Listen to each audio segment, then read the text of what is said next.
He had worked 11 years for a company that never once said his name in a meeting. 11 years of preventing disasters nobody thanked him for. Then one morning, his boss fired him for saving lives. That same night, in a rainstorm on a dark highway, Mason Cole ran toward a burning vehicle while 40 people stood and watched. Inside that wreck was the one woman in the world who had the power to walk into his old company and burn everything Russell Vance had built. She did exactly that, and what happened next will stay with you long after the story ends. If you've never subscribed to this channel, right now is the moment, because we tell stories here that remind you what people are actually capable of when the world stops watching. Hit that subscribe button, press like if you believe quiet people are often the most dangerous ones in the room, and drop a comment telling us what city and country you're watching from. I want to see how far this story travels. Now, let's go back to the beginning. The badge had a small scratch across the top left corner that Mason Cole had never bothered to report. 11 years he'd worn it, clipped it to the same pocket every morning, unclipped it at night, set it on the kitchen counter next to his keys and his phone charger. Ellie used to pick it up when she was small, back when she could barely walk, and carry it around the apartment like it was something precious. She'd hold it up to the window to catch the light and giggle at the way her reflection bent across the laminate. She was 7 now. She didn't do that anymore. He set the badge down on Russell Vance's desk at 8:47 in the morning and didn't say a word. Russell looked at it. Then he looked at Mason. Then he leaned back in his leather chair with the particular expression of a man who had rehearsed this moment and was pleased with how it was going. "You made this decision yourself," Russell said. "I want that on record." "It's already on record," Mason said. "The maintenance log, the safety report, the photographs of the seal, the 2 written warnings I filed, all of it. It's been on record since Tuesday." Russell's jaw tightened. "You shut down production line 3 without authorization. That's insubordination. That seal was going to rupture. That's not your call." Mason looked at him for a moment, not with anger, something quieter and more permanent than anger. "I told you twice in private. Then I told you in front of the crew because I needed witnesses. You ordered production to continue. I made a decision." "You made my decision," Russell said, "and you made it in front of my people. Your people were the ones who were going to get hurt." The room sat quiet for a few seconds. Outside the glass wall, Mason could see the floor supervisors moving around trying to look like they weren't watching. Russell straightened some papers on his desk that didn't need straightening. "Effective today, your employment with Ironcrest is terminated. HR will process your final pay. Security will escort you out." Mason nodded once. He picked up nothing from the desk because there was nothing there that belonged to him. He'd stopped keeping personal items at work about 3 years in, after the second time a manager had taken credit for one of his safety retrofits in a quarterly report. You learn not to leave things in places where they could be claimed by somebody else. He walked past the supervisors without making eye contact, walked past the break room where 2 of the younger technicians, Darren and Phil, were getting coffee. Darren saw Mason's face and read it immediately. His own face fell. Mason paused. "Keep your documentation tight," Mason told him quietly. "Every warning, every inspection, every report, timestamp everything. Don't assume anyone above you is paying attention." Darren nodded slowly. "What happened?" "I got fired." Phil set his coffee mug down. "For what?" "Preventing a catastrophe." Mason checked his watch. "Which is apparently outside my job description." He left the building at 8:52. The parking lot smelled like rain that hadn't arrived yet. That electric pressurized smell that settles over everything a few hours before a storm. Mason sat in his truck for about 4 minutes without starting the engine. He wasn't devastated. That surprised him a little. He was tired. He was angry in the dull, low-burning way that doesn't flare up dramatically. It just sits there, steady, like a pilot light you can never quite reach to turn off. 11 years. He'd given Ironcrest 11 years of his actual attention. Not the performative kind. The real kind. The kind where you catch something wrong at 2 in the morning and you fix it before the morning shift comes in because that's what the work actually requires. And he understood, in the way you understand things you'd rather not, that he had known this was coming for a while. Not the specific morning, not this specific conversation with Russell's careful, rehearsed expression. But the general shape of it, the pattern. He'd seen it clearly enough after year 3 when he'd identified a cascading failure risk in the cooling system and written it up meticulously, and the maintenance director at the time had thanked him with 2 sentences in an email and then presented the findings to corporate as his own initiative. Mason had stayed anyway. He'd stayed because the work mattered, because the people on the floor, Darren and Phil, and the women online too, who'd been there longer than anyone in management, they were real. Their safety was real. The difference between a well-maintained line and a neglected one wasn't theoretical. It wasn't a number on a report. It was whether someone went home with all their fingers. So he'd stayed and documented everything and done the work and told himself it was enough. It wasn't enough. He'd known that too.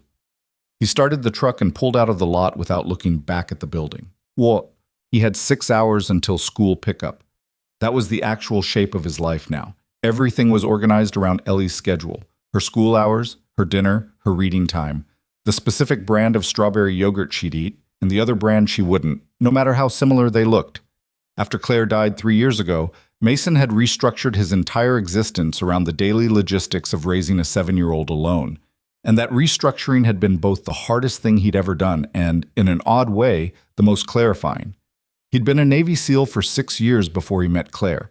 He didn't talk about it and hadn't for a long time, not because it was something to be ashamed of, but because it was a different life, a different version of him that operated under conditions that no longer existed, and dragging it into conversations at parent-teacher conferences or company barbecues felt like wearing a uniform to someone else's wedding.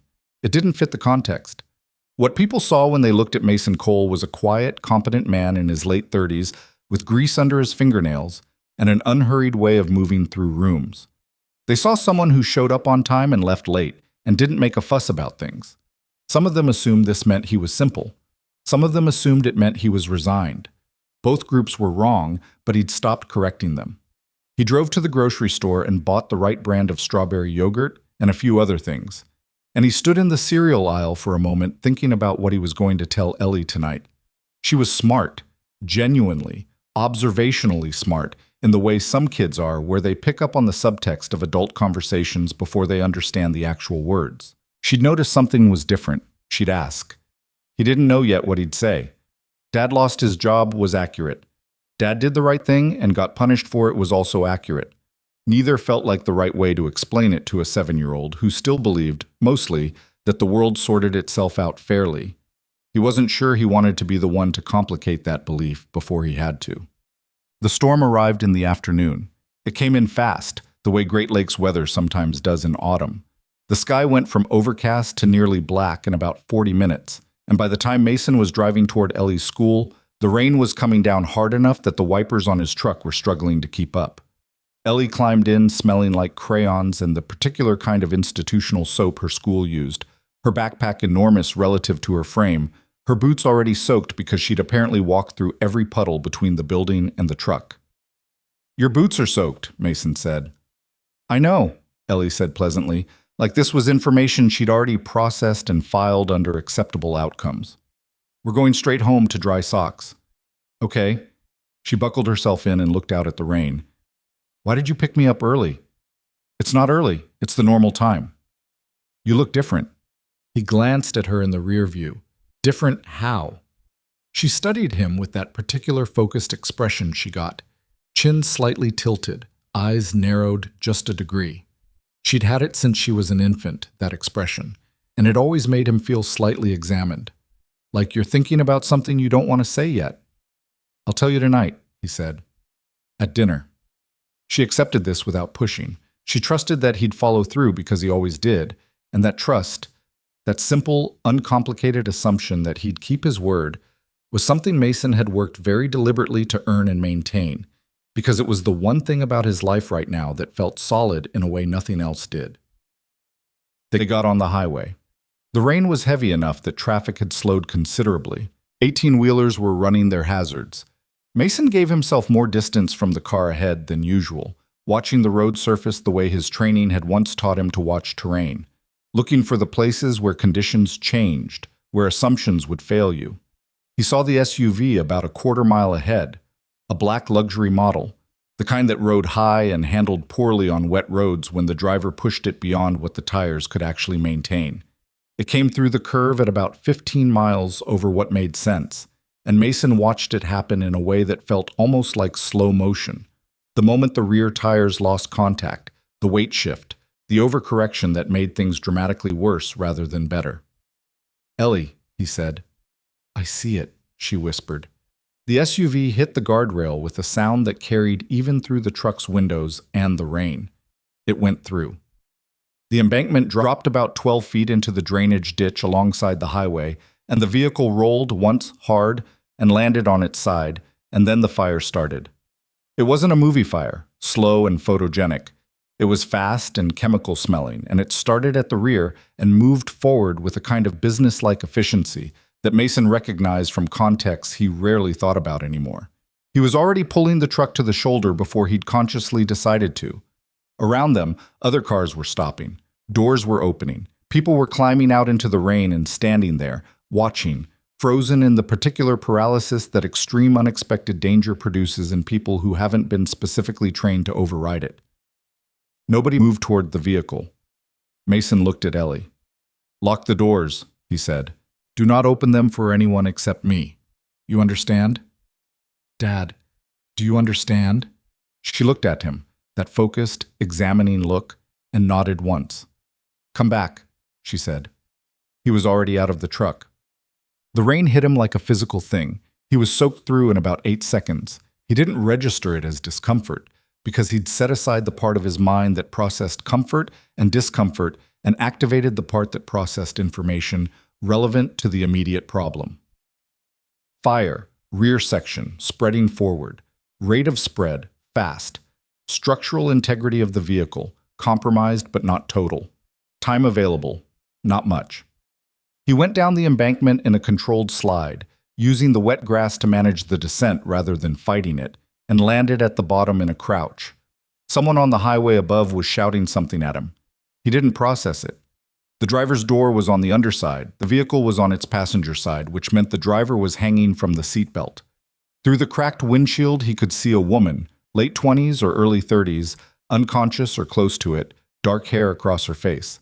Her neck was at an angle that looked bad but not catastrophic. The fire at the rear was close enough that he could feel the heat on his face from several feet away. He tried the rear passenger door, warped from the impact but not locked. He pulled. It gave about 4 inches and then caught on something. The frame was bent. He repositioned, planted his feet on the wet metal of the vehicle's underside, and pulled again with his full weight and whatever remained of the upper body strength he'd built in a life that felt like it belonged to someone else. The door screamed and opened. The interior was already filling with smoke. Not thick yet, but dense enough to sting. Mason crawled in head first, keeping low, and worked his way forward to the woman. She was starting to come around, making sounds, not words, the involuntary sounds of someone whose brain was beginning to understand that something had gone very wrong. "I need you to stay still," Mason said. "I'm going to get you out. Don't grab for things. Don't fight me. Just let me move you." She said something that wasn't quite words. "I know," he said, which wasn't really a response to what she'd said but seemed to help. "I know. Stay still." The seatbelt release was stuck. The impact had torqued the mechanism.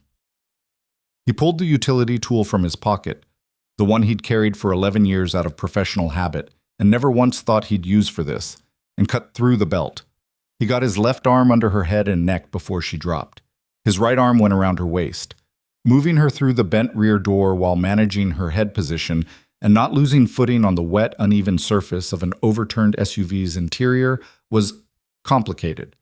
It was the kind of thing that required about 40 different physical adjustments in real time, without any of them being large enough to see from the outside. He got her out. He carried her up the embankment. She was conscious enough by then to half help, which made it easier. And he got her about 30 feet from the vehicle, which was when the rear cabin fully ignited. He set her down on the wet grass. She looked up at him through the rain with eyes that weren't quite focused yet, and said something that might have been thank you, or might have been a name, or might have been nothing coherent at all. Mason did a fast assessment. Breathing, yes, though labored. Pulse, strong. Obvious fractures, left wrist, possibly ribs on the right side. Head laceration above the left eye, not arterial. She needed a hospital, and she needed it soon. but she wasn't going to die in the next few minutes. He stayed beside her on the wet grass and talked to the paramedics when they arrived and gave them everything they needed to know in the precise, organized way that medical personnel appreciate because it saves them 30 seconds of triage. Then he stepped back. A female paramedic looked at him, soaked through, covered in someone else's smoke, cuts on both hands from the door extraction, and said, "Are you hurt?" "No," Mason said. "You should get checked. I have a kid in the truck."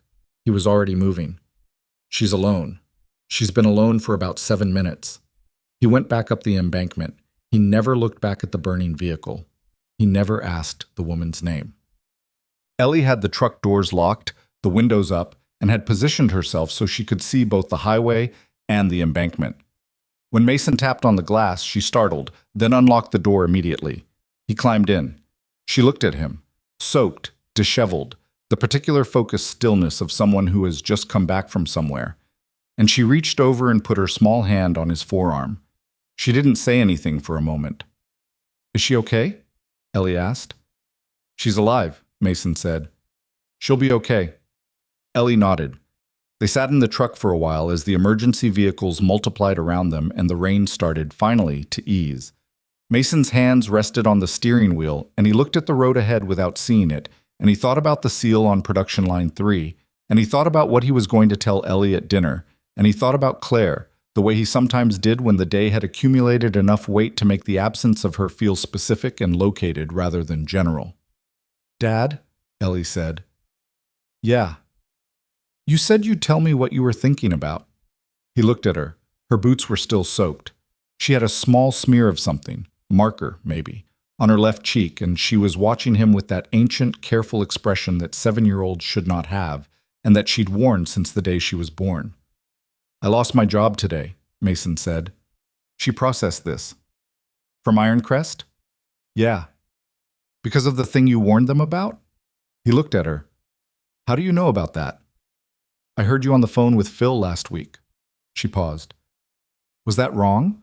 To listen?" "A little bit," he said, "but I'm not going to make a big deal out of it right now." She nodded solemnly. "What are we going to do?" He started the truck. The rain had dropped to a light, steady pattern now. Manageable. The emergency vehicles had moved far enough to give traffic a lane. "We're going home," Mason said. "You're getting dry socks. I'm making soup because we both need it, and then we'll figure out the rest." Ellie seemed to consider this adequately. "Okay," she said. She looked back out at the highway as they pulled away, at the paramedics and the police and the distant dying orange glow of the wreck, and she said nothing else until they were home. The soup was canned tomato, not the good kind, the kind Mason usually made from scratch on weekends with actual tomatoes and fresh basil from the pot on the windowsill. But it was hot, and it was what they had, and neither of them complained about it. Ellie ate with her legs tucked under her on the chair, which was technically against the house rules, and Mason let it go because it was that kind of evening. She'd changed into dry socks and her yellow fleece, and she'd combed her own hair, badly, and there was still a faint smell of crayon coming off her that Mason associated so specifically with the end of a school day that it had become, without his meaning for it to, one of his favorite smells in the world. "How much money do we have?" Ellie asked. Mason looked up from his bowl. "That's a complicated question for a 7-year-old. I'm almost 8, in 4 months. That's almost." She broke a cracker into precise halves and set both pieces on the rim of her bowl. "Do we have enough?" He thought about the savings account. The number wasn't catastrophic. He'd lived carefully for 11 years because he'd understood, somewhere below the conscious level, that careful living was a form of insurance against exactly this kind of situation. He had maybe 5 months before things got genuinely tight, maybe 6 if he cut things that didn't need cutting yet. "We have enough," he said. "For a while." "How long is a while?" "Long enough that you don't need to worry about it."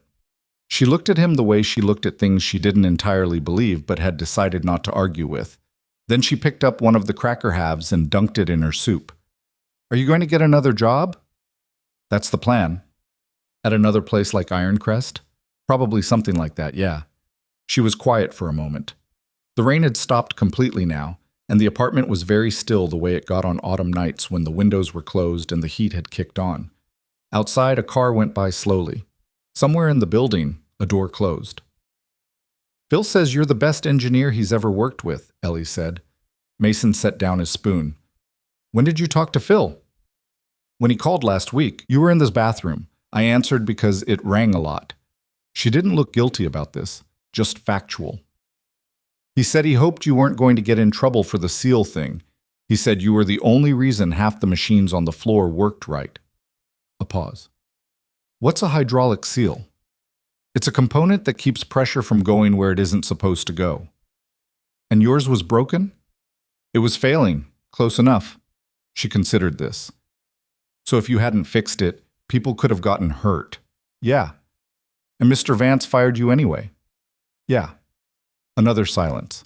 Ellie broke the second cracker half and ate it plain, without the soup, which was her way of signaling that she was done with her bowl, but not done with the conversation.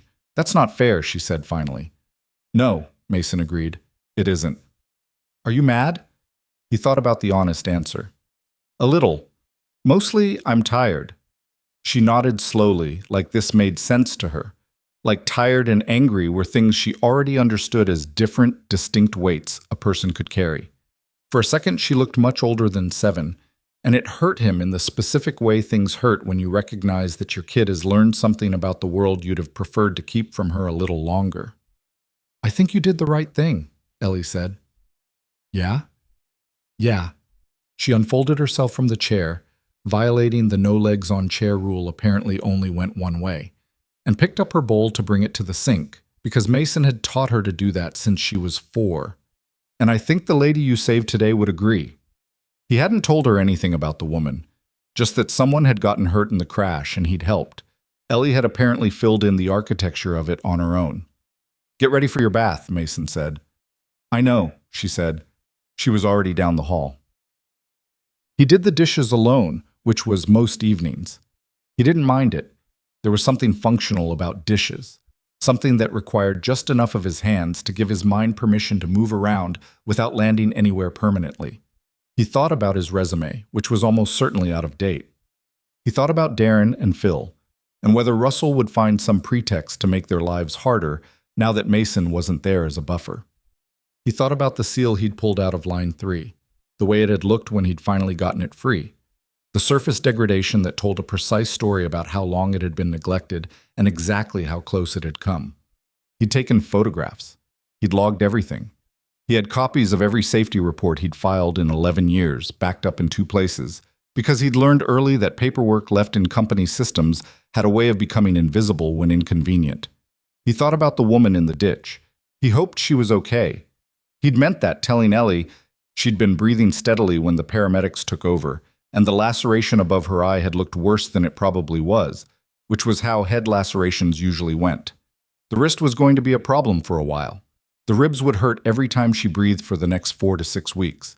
But she was alive. He dried his hands on the kitchen towel and went to help Ellie with her bath, which she no longer needed help with in any practical sense, but still wanted company for. And he sat on the closed toilet lid while she splashed around and told him about something that had happened at recess, involving a kid named Marcus and a disputed call in a 4-square game. And the injustice of it was so complete and sincere and thoroughly 7 years old that Mason found himself almost smiling for the first time since he'd put his badge on Russell Vance's desk. 3 floors up and 4 miles away, in a private room at Kellner Regional Medical Center, Serena Whitlock was telling the attending physician that she did not need another CT scan and that she needed her phone. Ms. Whitlock, the physician, a composed patient woman named Dr. Adisa, who had clearly dealt with difficult patients before him, said, "You have a grade 2 concussion, 2 cracked ribs, and a fractured wrist. What you need is rest and observation." I've had worse. This was not entirely accurate, but Serena delivered it with enough certainty that it landed as fact. "My phone. Your assistant is in the waiting room. Then send her in and bring me something for the headache that isn't going to knock me out." Dr. Adisa left with the expression of someone choosing battles carefully. A few minutes later, a young woman named Priya came in, mid-20s, sharp-eyed, always slightly out of breath in a way that had nothing to do with physical fitness and everything to do with keeping pace with Serena, and handed over the phone. "You look terrible," Priya said. "Thank you. Tell me what I missed." 6 hours of calls, the Meredith Group term sheet came in. It's low. Harlan is furious. And the police want a follow-up statement when you're able. Schedule the statement for tomorrow morning. Tell Harlan the Meredith number is an opening position, not an offer. What about the highway? Serena's left wrist was immobilized, which made holding the phone awkward. She shifted it to her right hand. Was it on the news? Local stations picked it up. There's footage. Priya hesitated. Serena, the man who pulled you out, did you see him? Serena had a fragmented memory of the extraction that was less a sequence of images and more a series of sensations. Smoke, pressure, the specific mechanical grip of hands that knew what they were doing with an injured person. A voice that was calm without being artificially gentle. She remembered thinking, in the way you think things when consciousness isn't fully available, that whoever had her wasn't panicking. She'd found that meaningful, even then. Not clearly, she said. Why? Priya turned her phone around. On the screen was dashcam footage, grainy, rain-distorted, of a man running down a highway embankment toward a burning vehicle while everyone else on the shoulder stood completely still. Serena watched it twice. Who is he? She asked. Nobody knows yet. Police are working on it. But one of the officers on scene said he was gone before the second unit arrived. Gave the paramedics a full assessment. Never gave his name. Serena looked at the footage a third time. The way he moved, economical, no wasted motion, everything adjusted in real time to conditions that were changing fast. It was not a civilian's movement pattern. She'd done enough business with people who carried that particular quality of physical confidence to recognize it when she saw it, and it was rare. Find him, she said. Serena, you have a concussion. I know what I have. Find him. She set the phone down and looked at the ceiling tiles, which were institutional and slightly water-stained and not interesting in any way. Someone ran toward my burning car when everyone else stood still. I want to know who that is. It took Priya's investigative firm 41 hours. Their starting point was the footage itself. 3 separate dashcam angles from vehicles that had stopped on the shoulder, all of which captured portions of the same sequence.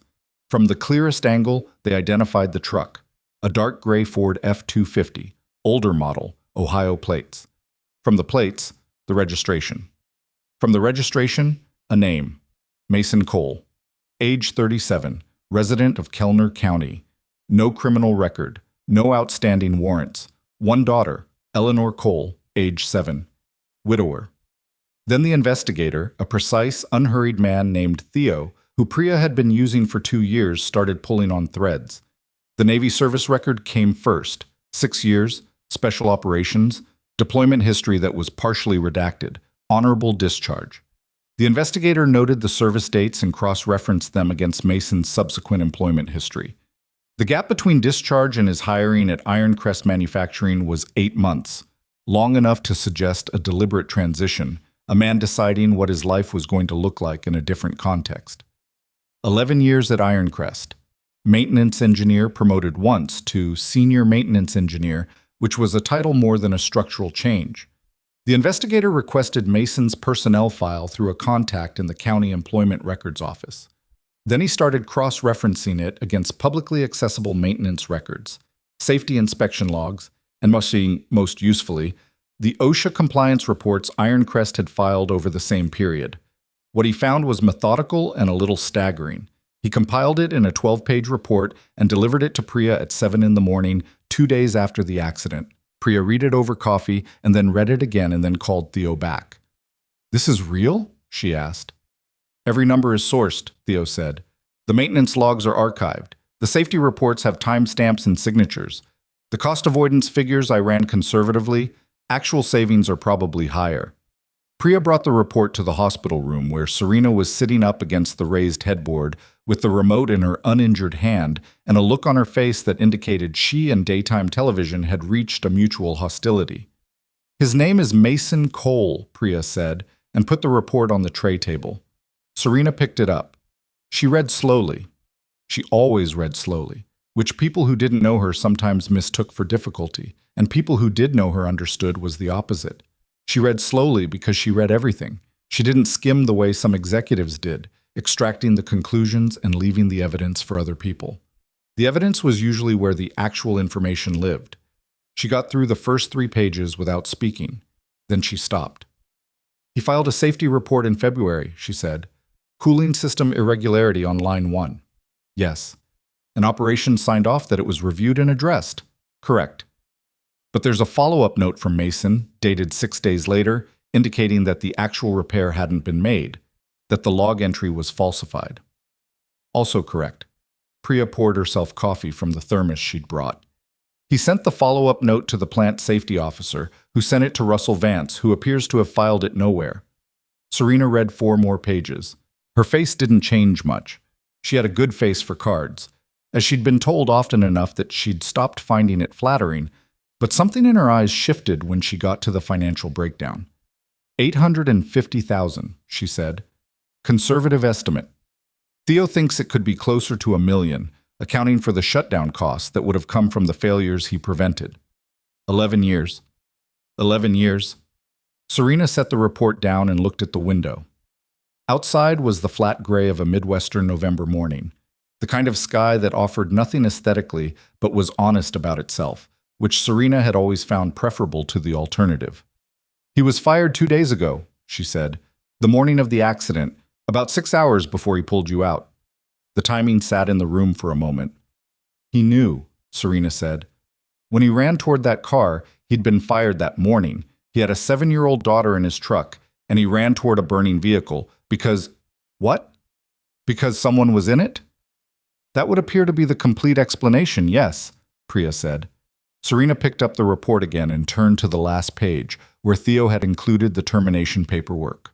The stated reason, insubordination. The incident, shutting down production line 3 without authorization. The underlying event, Mason had identified a failing hydraulic seal, warned Operations Director Russell Vance twice formally and once publicly, and then, when Vance ordered production to continue, taken the line down himself and replaced the component with 2 technicians who'd volunteered to stay late without additional pay. The seal, per Mason's documentation, had been weeks from catastrophic failure. Pull up everything we have on Ironcrest, Serena said. We already have a file on them. Priya's voice was carefully neutral. From the acquisition evaluation. I know. Pull it up. Serena looked at Theo's report again. We were moving slowly on that deal.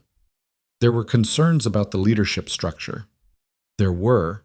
Serena handed the report back to Priya. I think we just got clarity on the leadership structure. Serena was discharged from Kellner Regional 4 days after the accident, against the recommendation of Dr. Adisa, who delivered her professional opinion that her patient would be back within a week if she didn't rest, and Serena's counter-opinion that she understood the risk and accepted it. She left with her left wrist in a brace, her ribs taped, and a headache she was managing with ibuprofen and will. She went directly to her office, not home, not the hotel where she'd been scheduled to stay during the Kellner meetings, because she'd learned years ago that going home when she was hurt made the hurt feel larger, and she didn't have time for it to feel larger right now. Her office in Kellner was a temporary setup in the shared workspace her company leased for regional operations. It had a standing desk, which she couldn't use with the wrist brace, and a conference table, which she could, and a window that looked out over the parking structure, which she generally ignored. She put the Ironcrest file on the conference table and worked through it over the next 3 hours, cross-referencing Theo's report against the financial data her acquisitions team had compiled 6 weeks earlier. The numbers told 2 different stories depending on which layer you were reading. At the surface level, Ironcrest was underperforming, but not dramatically.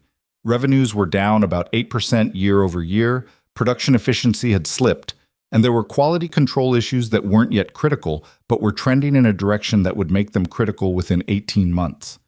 Underneath that, in the maintenance records and the safety logs and the parts replacement history, was a different story. A story of a facility that had been quietly sustained for over a decade by people who cared about the work and received very little acknowledgement for it. And underneath even that, in the leadership decisions and the personnel records and the pattern of which voices got heard and which ones got buried, was the story of why the surface numbers looked the way they did. Leadership wasn't just the problem. Leadership was the only problem. The facility itself had good bones. The workforce was experienced and, based on Mason's personnel interactions documented in the file, more capable than anyone above them had bothered to notice. Serena called her acquisitions director at 4 in the afternoon. Ironcrest, she said. Move it up. A pause. We had it projected for Q2 evaluation. Move it up. I want a full offer on the table within 10 days. Another pause, longer. Serena, you were just in an accident. My wrist is fractured. My reasoning is fine. She looked at the window. I need the board to understand that the valuation problem at Ironcrest is not structural.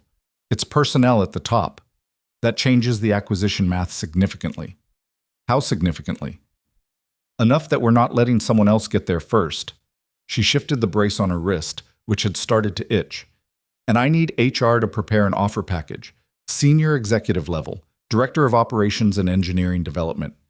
Her acquisitions director went quiet in a different way, the way people went quiet when they were recalibrating their understanding of a conversation.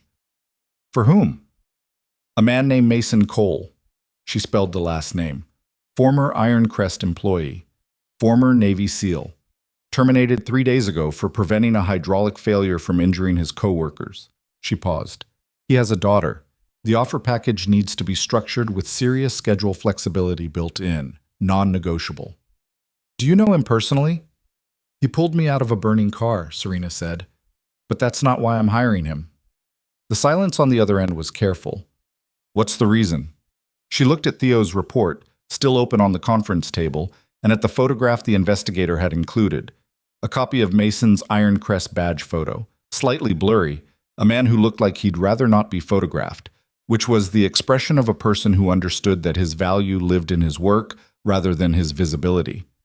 Because for 11 years, Serena said, he did the right thing every time it mattered, and he documented everything, and he protected people who didn't know they were being protected, and he never once asked for credit. She closed the file. That's actually quite rare, and I'd rather pay to find that out now than figure it out later when something goes wrong, and I need to know which person in the room I can trust. Mason spent those same days doing things that were less dramatic but more immediately necessary. He updated his resume on the laptop he'd bought 4 years ago that took 3 minutes to fully boot. He made a list of references. Darren, Phil, 2 engineers he'd worked alongside before Ironcrest who'd since moved to other facilities. He filed for unemployment benefits through the state portal, which had been designed by someone who had never actually been unemployed, as far as Mason could tell, because the form structure assumed a linear work history that bore no relationship to how maintenance engineering careers actually developed. He took Ellie to school every morning and picked her up every afternoon. He made actual food, not canned soup, because having time on his hands and a daughter to feed meant he had no excuse for shortcuts. He made chili on Wednesday and pasta on Thursday and on Friday. Ellie requested breakfast for dinner, which meant scrambled eggs and toast, and the specific orange juice that came in the carton with the picture of an orange on it, not the other one. On Saturday morning, his phone rang. Number he didn't recognize. He let it go to voicemail. The message was from a woman named Priya, who identified herself as the executive assistant to Serena Whitlock, and who said that Ms. Whitlock would very much like to speak with Mason at his earliest convenience, and left a callback number. Mason listened to it twice. Then he set the phone face down on the kitchen counter and looked at it for a moment. Ellie was at the table eating cereal and reading a library book about penguins that she had already renewed twice because she wasn't done with it yet. She looked up at the quality of his silence. What? Nothing, he said. He picked up the phone. I need to make a call. Give me a few minutes. He went to the small porch off the kitchen, barely big enough for 2 people, more of an architectural afterthought than a real space, and stood in the November cold in his socks and called the number back. Priya answered on the second ring, asked him to hold, and 30 seconds later a different voice came on. Mr. Cole. Not a question. A statement of acknowledgement, the kind that meant, I know who you are. I've done my reading. My name is Serena Whitlock. I believe you know who I am. He did now. Priya had sent him a brief message with context before the call. Whitlock Capital Group, Manufacturing Acquisitions. The name had been in regional business news often enough that it was familiar. He hadn't connected it to the woman in the ditch until he'd looked it up. I know who you are, Mason said. I wanted to call personally. She paused, not for effect, but because she seemed to be choosing words with some care. To thank you. What you did on that highway, you don't need to thank me. I know I don't need to. I'm doing it anyway. Another brief pause. You left before I could. The paramedics told me you gave them a full assessment of my injuries and then disappeared. They weren't sure if you'd been hurt. I wasn't. Your hands were cut up. That healed. A short silence. He got the impression she was half smiling at something. My investigator found you fairly quickly. I hope that doesn't feel like an intrusion. It feels like exactly what it is, he said. You wanted to know who pulled you out. That's reasonable. It is. She paused again. I also found out what happened to you the morning of the accident, your termination from Ironcrest. Mason leaned against the porch railing, which was cold through his shirt. Down on the street below, a neighbor was walking a dog that looked miserable about the temperature and very determined not to show it. That's also public record, he said. More or less. I've looked at your maintenance documentation, Serena said. All of it. The safety reports, the cost avoidance logs, the flagged incidents, the photographs of the hydraulic seal. She let that sit for a second. You saved that company a significant amount of money and protected a significant number of people. I did my job. You did considerably more than your job. She didn't say it accusatorially. She said it the way someone states a fact they've verified and are confident in. Mr. Cole, I'd like to meet with you in person, at your convenience, with no pressure attached to the meeting. I have some things I'd like to discuss with you. He looked out at the gray November street. What kind of things? Professional things, she said. But I'd rather do it in person, partly because I'm better in person, and partly because some of what I want to say will make more sense with context I can't fully convey on the phone. He thought about his resume on the old laptop. The state unemployment portal with its absurd form structure, the savings account, and the number that was okay for now. I can meet Monday, he said. Monday works. A brief pause, warmer than the ones before. I appreciate it, Mr. Cole. Mason, he said. Monday then. Mason. And she hung up. He stood on the porch for another minute. The dog down on the street had apparently found a satisfactory patch of grass and was taking its time about it, the owner waiting patiently with the leash slack in her hand. He went back inside. Ellie looked up from her penguins. Everything okay? She asked. Yeah, he said. He poured himself coffee. How are the penguins? Complicated, she said. Did you know they take turns standing on the outside of the group so everyone stays warm? I did know that. I think that's nice, she said, and went back to reading. Mason sat down at the table across from her and drank his coffee and didn't say anything else. And the morning went on around them the way Saturday mornings did, slow and domestic and without drama.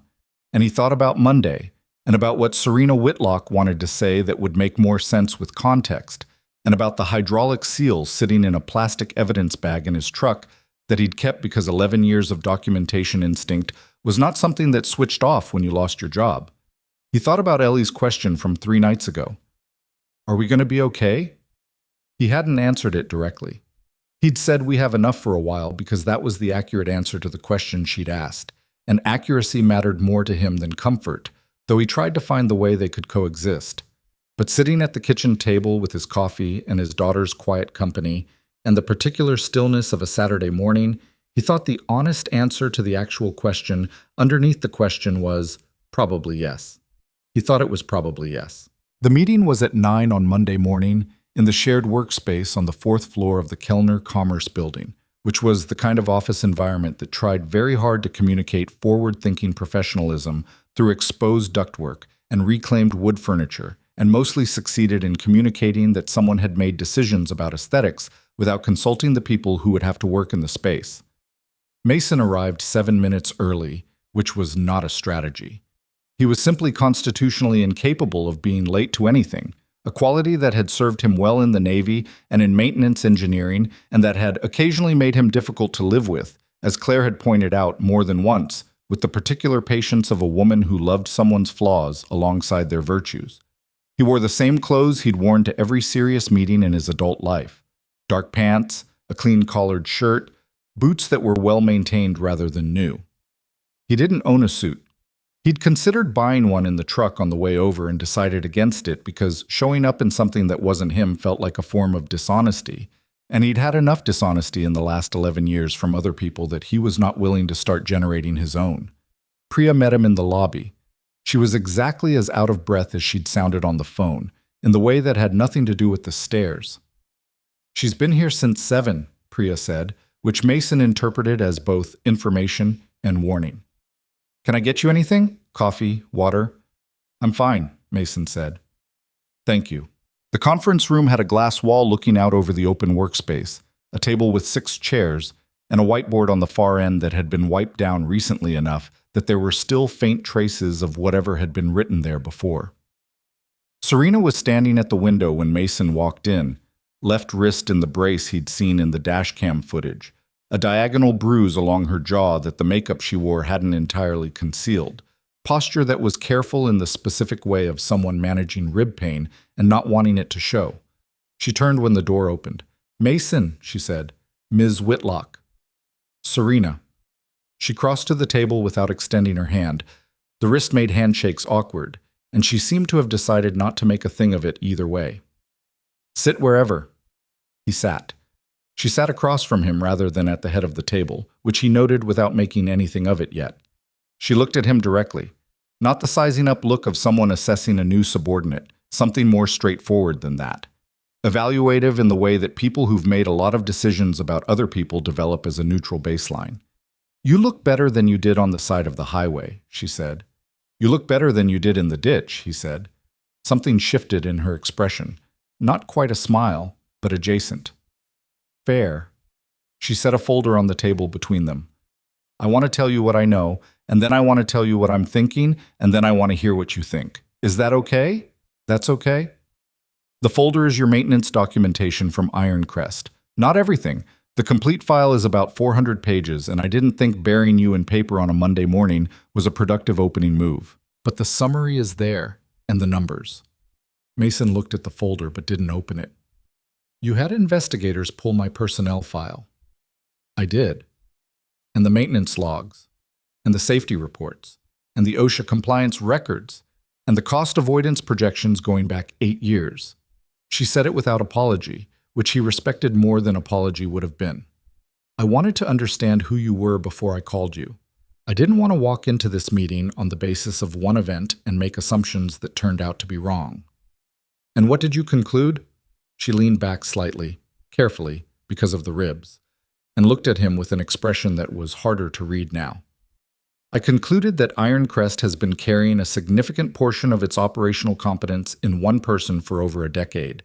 That person documented everything with unusual precision, that the people above him consistently failed to protect the investment he represented, and that the morning he was fired, that same person ran toward my burning car without hesitating." She paused. "I also concluded that you've been doing a version of the same thing at Ironcrest that you did on the highway, preventing disasters that other people didn't want to see coming." Mason was quiet for a moment. Outside the glass wall, someone in the open workspace knocked something off a desk and swore quietly. "What are you thinking?" he asked. "I'm thinking about Ironcrest," she said. "My company has been evaluating it for acquisition. We've had a file open on them for 6 months, moving slowly because the financials were underperforming and we weren't sure whether the problem was structural or leadership." She tapped the folder. "Your documentation helped clarify that significantly. The problem isn't the facility," Mason said. "No. The workforce is experienced. The equipment is older but maintainable. The issues compound from the top down." He said it without heat, a statement rather than grievance. "Russell makes decisions based on what makes his quarterly numbers look good. The people below him adapt to that. After a while, the adaptations become the culture." "Yes." Serena looked at him steadily. "We're moving forward with the acquisition. Full offer, within the week." The room sat quiet for a second. "I'm telling you this," she continued, "because what happens after the acquisition matters more than the acquisition itself, and I want you to understand the complete picture before I say what I actually called you here to say." Mason opened the folder then. He looked at the first page. Theo's financial summary, the cost avoidance numbers laid out cleanly in 2 columns. He'd known these numbers in the aggregate, the way you know things you've lived inside of. Not as a spreadsheet, but as a series of decisions, each one made in a specific moment with specific information. Seeing them compiled and quantified by someone outside the situation was strange, like seeing a photograph of a place you'd lived in for years taken from an angle you'd never had. 850,000, he said. Conservative. I know. He closed the folder. I ran the numbers once, got close to 1 million. Didn't document that calculation because it felt like the kind of thing that would look like I was building a case for myself. You were building a case for yourself. I was doing my job, he said. The numbers were a side effect. She studied him for a moment. That's either very principled or very impractical. Probably both. He set the folder to one side. What did you call me here to say? Serena straightened slightly, again that careful movement around the ribs, and put both her hands flat on the table, the brace and the free hand side by side. I want to offer you the position of Director of Operations and Engineering Development at Ironcrest, effective the day the acquisition closes. She said it cleanly, without build-up or softening. The role has full operational authority over engineering, maintenance, production systems, and safety protocol. You'd report directly to me. Compensation is significantly above your previous salary. Priya has the specific numbers when you're ready for them. And the position includes full benefits, equity participation, and structured schedule flexibility that is written into the contract rather than left as a verbal understanding. Mason looked at her. Schedule flexibility meaning what specifically, he said. Meaning your daughter comes first.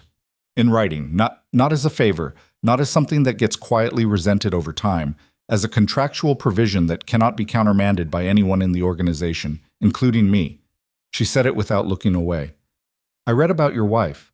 I'm not going to pretend I didn't, or that it didn't factor into how I structured the offer. He absorbed this. It was not comfortable, having a stranger reference Claire in a professional context, but the discomfort was complicated because she hadn't done it manipulatively.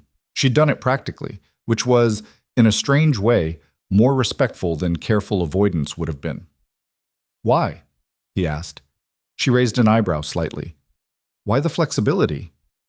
Why any of it? You have a full acquisitions team. You have executives. You could walk into Ironcrest with your own people and restructure it from the top down without hiring the maintenance engineer Russell Vance throughout the door last week.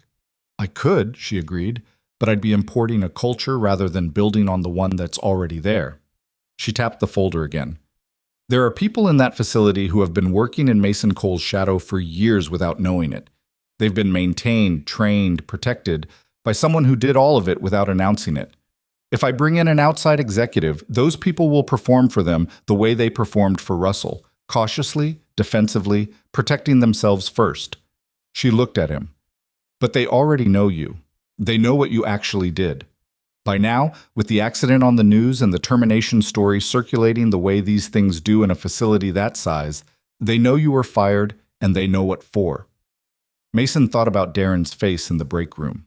The particular expression of a young technician who just understood something about how the world worked that he'd hoped wasn't true. They need to see someone they trust come back with authority, Serena said. Not an outsider with authority. You. He was quiet for a moment, then, You're 30 years old. She blinked. A slight, surprised pause. Yes. You founded Whitlock Capital Group at 24. It wasn't a question.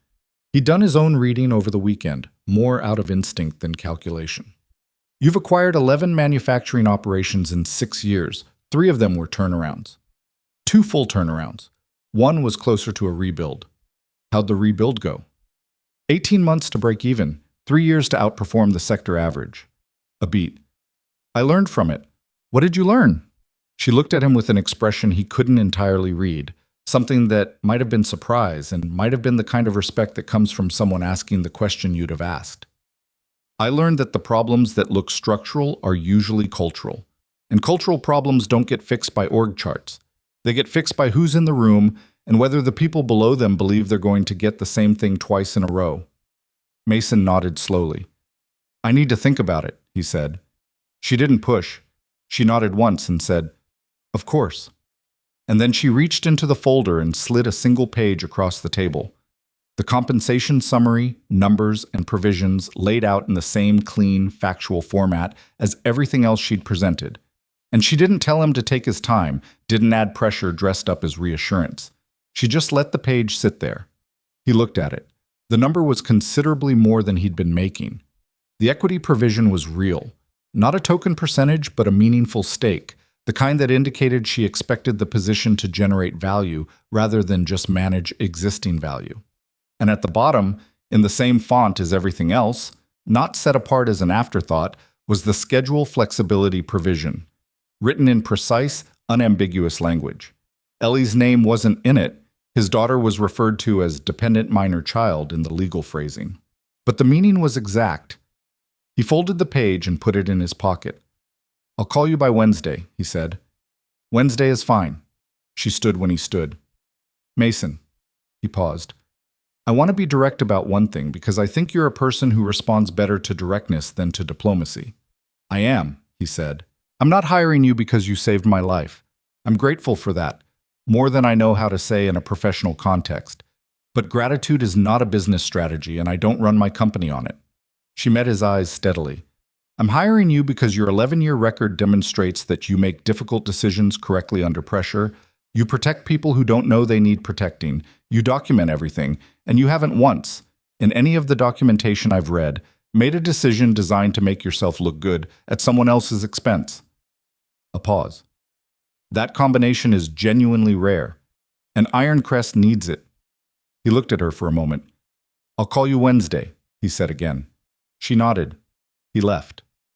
He drove to the park where he took Ellie on weekends, which was empty on a Monday morning in November, except for a woman walking a stroller and two older men playing chess at the concrete table near the fountain. Mason sat on a bench and looked at the fountain, which had been turned off for the winter, and thought. He was not a person who agonized over decisions. He'd spent enough time in situations where decisions had to be made in seconds, with incomplete information, under conditions that were trying to kill you. And he'd learned that the thinking you did before was the thinking that mattered, because in the moment itself there was no room for deliberation. You acted on what you'd already worked out about who you were and what mattered, so he thought about who he was. He was a man who had spent 6 years in the Navy doing work that was necessary and that he'd been genuinely good at and that had cost him things he hadn't fully understood the price of until later. He was a man who had spent 11 years in a factory doing work that was also necessary, also good, also costly in ways that accumulated quietly rather than dramatically. He was a widower. He was a father. And this was the part that was hardest to hold because it felt like arrogance, even though it was just accuracy. He was someone who was very good at a specific kind of work that involved understanding systems well enough to know where they were going to fail before they failed. Russell Vance had called that insubordination. Serena Whitlock was calling it Director of Operations and Engineering Development.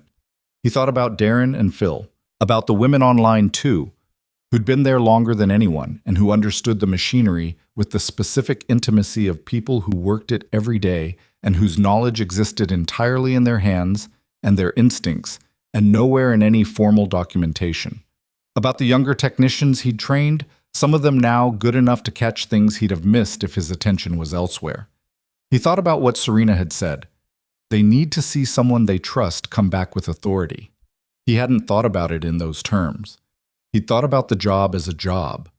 More authority, better pay, the ability to actually change things instead of documenting the ways things were being allowed to go wrong. But she was right that it was also something else. It was a signal.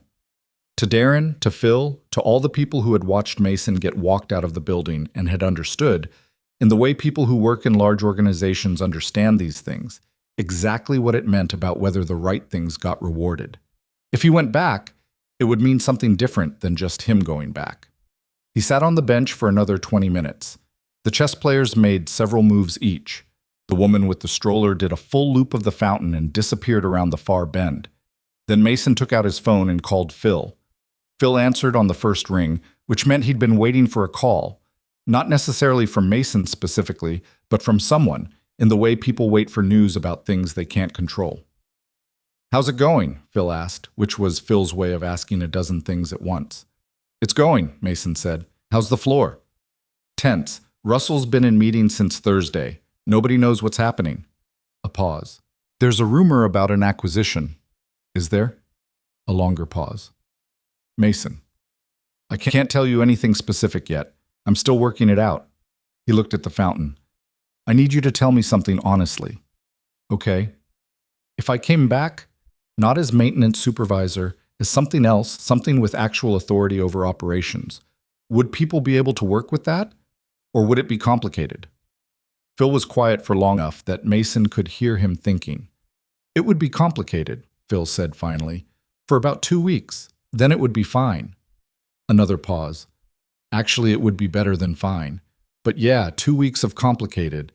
There are a few people who won't like it, mostly the ones who liked things the way they were because it meant nobody was paying attention to them.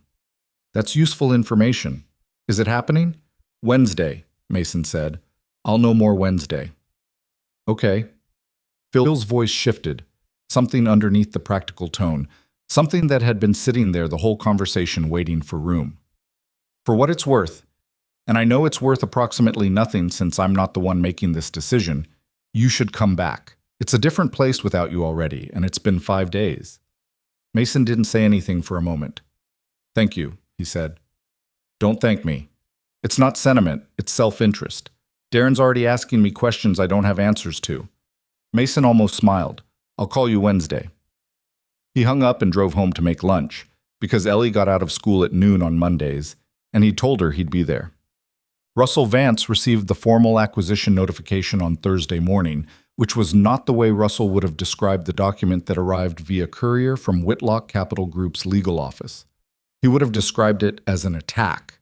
He would have described a lot of things as attacks that were, in reality, simply consequences. The notification informed Ironcrest's board that Whitlock Capital Group had entered into a binding purchase agreement for 100% of Ironcrest Manufacturing's outstanding equity, that the transaction would close within 30 days pending standard regulatory review, and that a representative of the acquiring company would address the executive leadership team in person on the following Monday. Russell spent Thursday making phone calls. He called his attorney, who explained that the board had accepted the offer and that Russell's ability to contest the transaction was essentially non-existent. He called 2 of the board members directly, both of whom were polite and vague in the specific way of people who had already committed to something and were not going to uncommit. He called a financial consultant who told him what his attorney had already told him in more expensive language. By Thursday evening, Russell had arrived at the understanding that the sale was real. What he hadn't yet arrived at was the understanding of what it meant specifically for him, because nobody had told him yet. That would come Monday.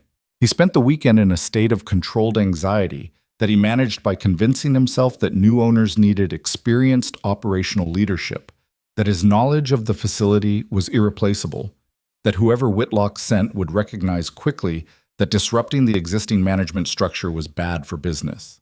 He told himself these things with the practiced fluency of a man who had spent his career telling people what they wanted to hear and had gradually lost the ability to distinguish between that and telling himself the truth.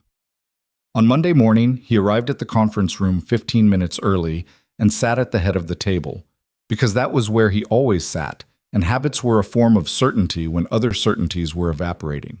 The other executives filed in. Gary from finance, who had the permanently worried expression of a man responsible for numbers that were never quite what people wanted them to be. Diane from HR, who sat with her notepad and her careful neutrality. 2 production managers whose names Russell always had to consciously recall, Travis and someone else. The plant safety officer, Marcus, who had worked at Ironcrest for 22 years and who sat slightly apart from the others in the way of someone who preferred to observe before committing. At 9 o'clock exactly, the conference room doors opened. Serena Whitlock walked in. Russell had not known who was coming.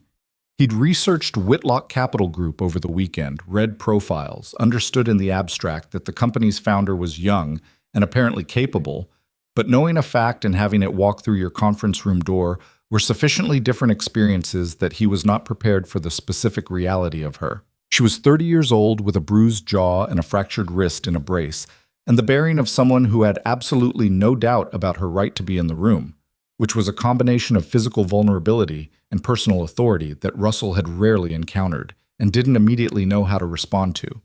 She sat in the middle of the table rather than the head, and she brought 3 people with her: Priya, the acquisitions director, a woman named Cho, who was apparently the incoming CFO, and she set a laptop on the table and she looked around the room once, making brief but complete eye contact with each person, and then she introduced herself with first name only, which Russell found either inappropriately casual or designed to unsettle him and couldn't decide which. "I'll be direct," Serena said, "because I've found that in meetings like this one, directness saves everyone time and a significant amount of anxiety." She looked at them. "The acquisition closed this morning. Whitlock Capital Group now owns Ironcrest Manufacturing. Some things are going to change, some things are going to stay the same. I'm going to walk you through both." She opened the laptop. The screen at the end of the room lit up. Russell looked at what appeared there and felt, for the first time, the specific cold that comes not from temperature but from recognition. It was highway dashcam footage. The conference room was silent. On the screen, rain and headlights and a burning vehicle in a ditch, and a man running toward it from the shoulder while everyone else stood still. Russell watched. He recognized the body language before he recognized the face, the movement pattern of a person who had been trained to approach dangerous situations rather than retreat from them, the particular economy of motion that Mason Cole had always had and that Russell had never, in 11 years, stopped to consider the origins of. Then the angle shifted, and you could see the face clearly enough. Russell sat very still. "Last Monday," Serena said, "at approximately 6:45 in the evening, during a significant rainstorm on Route 9, the man in this footage pulled me out of a burning vehicle." She said it without drama. The footage is from 3 separate dashcam sources. 40-some people were present on that highway shoulder. One person approached the vehicle. She advanced the slide. Now it was Mason's personnel file. Now it was the safety report from February, the cooling system irregularity, the follow-up note about the falsified log entry. Now it was the hydraulic seal report, the photographs Mason had taken of the degraded component, the timestamp on the first warning, and the timestamp on the second, and the timestamp on the documented conversation in front of 17 employees. Now it was the termination paperwork, Russell's signature at the bottom. In the 18 months prior to his termination, Serena said, Mason Cole's preventive maintenance decision saved this facility approximately $850,000. That's a conservative figure. The actual number is probably closer to $1 million. She looked around the table. That's on top of his training contributions to the technical staff, his equipment retrofit initiatives, and his 11 years of safety documentation that represents, and I want to be precise here, an invaluable operational record that Ironcrest's previous leadership never once formally acknowledged. Gary from finance was looking at the numbers on the screen with an expression of genuine distress, which suggested he'd either known about them and said nothing or hadn't known, and was now recalculating what that meant about his own role. Marcus, the safety officer, was looking at the photograph of the hydraulic seal with the expression of a man reading something he'd suspected was there but had never been shown. Russell was looking at the table. "I want to address something directly," Serena continued, "because it's going to be more productive than letting it sit as subtext." She looked at Russell. "Mr. Vance, the safety reports that Mason filed, not all of them, but a significant number, were either not acted upon, incorrectly logged as resolved, or simply disappeared from the company's records." A pause. "That's a pattern, not an accident. And it's the primary reason this facility has underperformed for 3 years while continuing to generate the kind of safety risk exposure that makes acquiring companies very nervous." Russell opened his mouth. "I'd rather you didn't," Serena said, not unkindly but without any room in it. "Not right now. There'll be time for that conversation, and when it happens, it should happen with both your attorney and mine present." She moved on before he could recalibrate. "For everyone else in this room, your positions are being evaluated individually. Some of you will be asked to continue in your current roles with modified reporting structures. Some of you will be offered alternative positions within the Whitlock portfolio. The process will be handled by HR over the next 30 days. She closed the laptop. "I also want to tell you," she said, "who is going to be leading operations here going forward." She nodded to Priya, who opened the conference room door. Mason Cole walked in. He looked exactly the same as he always had. Dark pants, clean shirt, boots. No ceremony about his entrance. He walked to the table the way he'd always walked across the factory floor, without announcing himself, finding a seat toward the middle and sitting down without making it a moment. Russell stared at him. Mason didn't look at Russell specifically. He looked at Marcus, who was the first to make eye contact with him, and something passed between them. Recognition, and something underneath recognition. some acknowledgement of the specific weight of what the last 11 years had meant for both of them in different ways. Then Mason looked at Gary, who looked away first, at Diane, who nodded once in a small, careful way, at Travis and the other production manager, both of whom were watching him with expressions he couldn't fully read. Serena said, "Mason Cole has accepted the position of Director of Operations and Engineering Development, effective today. He has full operational authority over engineering, maintenance, production systems, and safety infrastructure. He reports directly to me." Russell said, "This is," and then stopped, because whatever he was going to call it, the word didn't come. "It is what it is," Serena said. "And what it is the natural consequence of documented decisions made over many years by multiple people in this building." She looked at Mason then, briefly, not as a signal, just as one person acknowledging another in a room where the air had changed. Mason looked at the table for a moment. Then he looked up at the people across from him. The people he'd worked alongside for over a decade, or above, or in parallel, depending on how you charted it. And he said, in the same tone he'd always used on the floor, the tone that was neither particularly warm nor particularly cold, but was completely direct. "I'm not here to relitigate anything. I'm here to do the work." He looked around the room. The facility has good people in it. The equipment is older than it should be in some places, and there are systems that need updating, and there are probably problems sitting in the logs right now that haven't been addressed. We're going to go through it methodically. Everyone who wants to do that work is going to have room to do it. He paused. That's it. That's the whole speech. Marcus made a sound that might have been a short laugh. Diane wrote something on her notepad. Gary looked at the numbers still faintly visible on the dark screen and seemed to be doing private mathematics. Russell looked at Mason for a long moment, the particular look of a man processing the complete reversal of a power dynamic he had considered permanent, and then he looked away.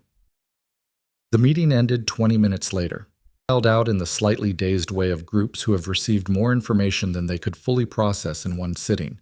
Serena spoke briefly with her acquisitions director. Priya gathered the folders. Mason stood in the conference room as it emptied, looking at the whiteboard on the far wall, the faint traces of whatever had been written there before, visible if you caught the light at the right angle, illegible, but definitely there.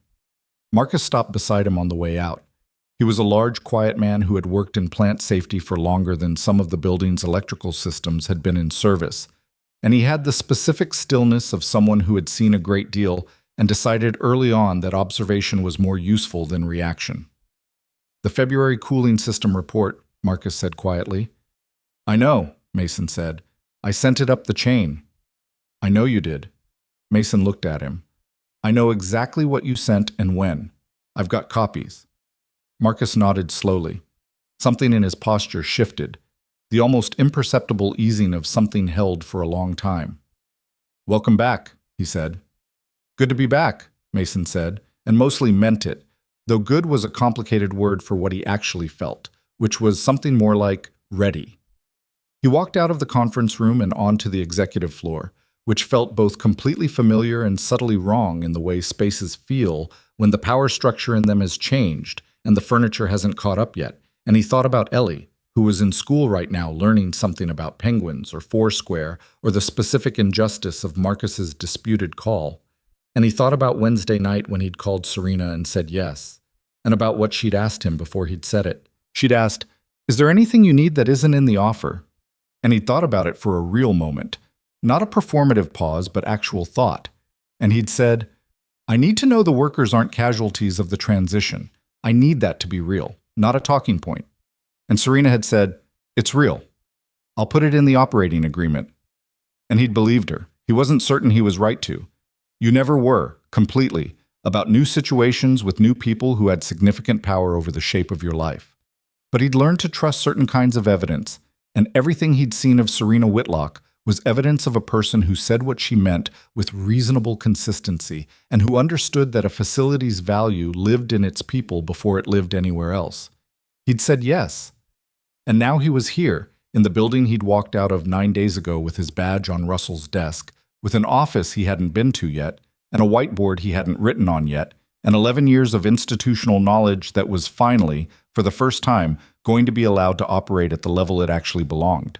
He pulled out his phone and texted Phil, "I'm back. Conference room's cleared out. Come find me." Phil's response came in 45 seconds. Already in the hall. I saw you walk in. So did everyone else. Darren's been standing by the water fountain for 20 minutes trying to look casual. Mason sent back. Tell him to stop trying to look casual and come say hello.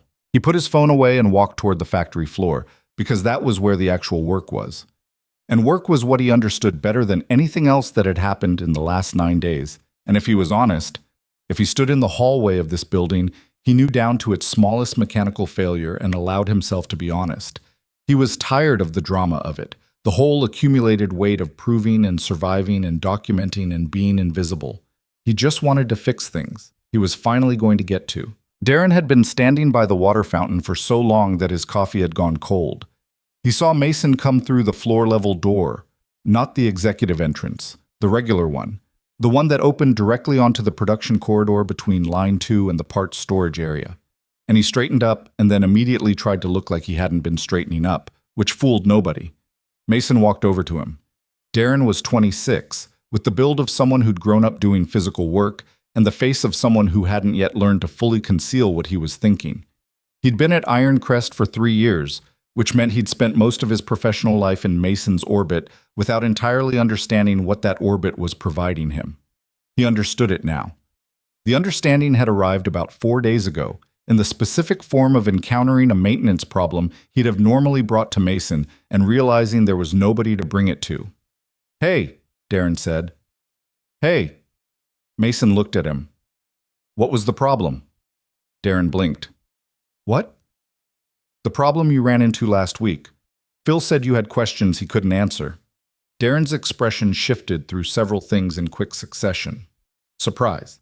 Something close to relief. Then a slight embarrassment that Mason had read the situation so precisely. Line 1 coolant valve, the secondary bypass, was cycling irregular. I wasn't sure if it was the valve seat or the actuator. What did you end up doing? I replaced the actuator. Seemed to clear it. Was it the actuator? A pause. I don't know. It stopped cycling.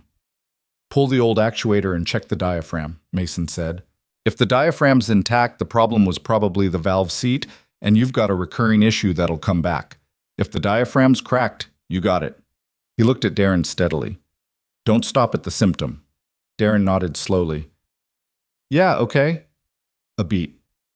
Are you actually back? Like, officially? Director of Operations and Engineering Development, Mason said, which was the first time he'd said the title out loud, and it felt approximately as strange as he'd expected. Starting today. Darren processed this. Then, what happened to Russell? That's being handled separately. That's being handled separately, Mason said again, the same tone, not unkind but definitive. What I need from you right now is an honest answer to an honest question. Darren straightened slightly. Okay.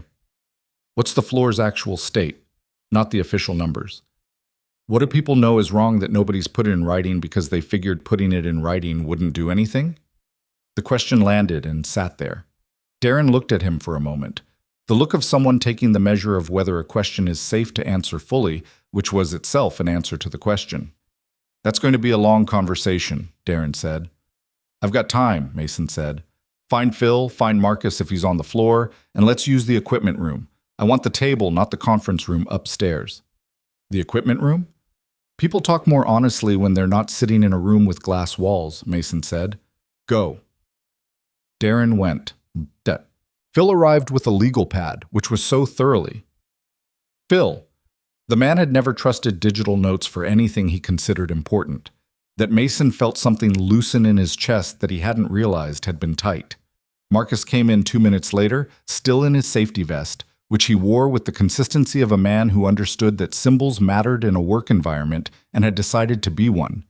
They sat around the work table in the equipment room, a space that smelled like machine oil and industrial cleaner, and that had 3 mismatched chairs and a 4th that was technically a step stool. And Mason looked at all 3 of them and said, I'm going to need to understand what this facility actually looks like before I can tell anyone what fixing it is going to require. That means I need you to tell me things that people in your positions normally protect themselves by not saying out loud. Phil uncapped his pen. How protected are we exactly? Completely, Mason said. Anything said in this room is between us and goes into the operational assessment I'm running, not into personnel files. He looked at Marcus. That includes you. Anything you tell me about safety report handling under the previous structure. I'm using it to fix the system, not to build cases. Marcus nodded. He'd spent 22 years making careful calculations about what to say and to whom, and Mason could see him running that calculation now with updated variables. The cooling system report wasn't the only one, Marcus said. There were 4 others in the last 2 years where my office submitted documentation and operations logged it as addressed without the actual repair being completed. He said it flatly, like reading from a list he'd memorized. I kept copies. Good, Mason said. I'm going to need them. Phil was already writing. Line 3 aside, and I know you know line 3, there are wear indicators on 2 of the conveyor drives on line 4 that haven't been serviced in 14 months. I flagged it in March. The flag went nowhere. Line 4 conveyor drives, Mason repeated. What else? What followed was 40 minutes of the most useful conversation Mason had had in years, which was a low bar given the 11 years preceding it, but was also genuinely remarkable in terms of what it revealed. The 3 men across from him had been accumulating knowledge the way sediment accumulates, layer by patient layer, each one representing something seen and noted and filed internally because the official channels had proven unreliable. And when given a space where the filing could actually go somewhere, it came out with the pressure of things long compressed. There were 7 distinct maintenance issues that had been informally documented but never formally addressed. There were 2 safety protocols that existed on paper and had not been practiced in over a year. There was an equipment retrofit on line 2 that Mason had proposed and budgeted 18 months ago that had been approved in principle, and then the approval had quietly evaporated when Russell had needed the capital allocation for something else and had not told Mason what. There was, in Phil's careful handwriting, a list of 11 workers who had left Ironcrest in the last 3 years. Good people, experienced people, whose exit interviews, had anyone read them, would have told a very clear story about what it felt like to work in a place where the right things got punished. Mason looked at that list for a while. Okay, he said finally. Here's what we're going to do first. He talked for 20 minutes. Not about strategy, not about the acquisition, not about anything that sounded like a new management philosophy arriving to replace an old one. He talked about the 7 maintenance issues in order of severity and what addressing them would require, and who on the current floor staff had the skills to do it. He talked about the safety protocols and how getting them back to actual practice rather than paper practice was going to require visibility, management showing up on the floor during drills rather than signing off on them from the office. He talked about the Line 2 retrofit. That one we're doing, he said. I'll get Serena to sign off this week. The capital was allocated. It just didn't go where it was supposed to go. Marcus made a small sound. You're calling her Serena. That's her name. Russell called the previous owner Mr. Halford for 8 years.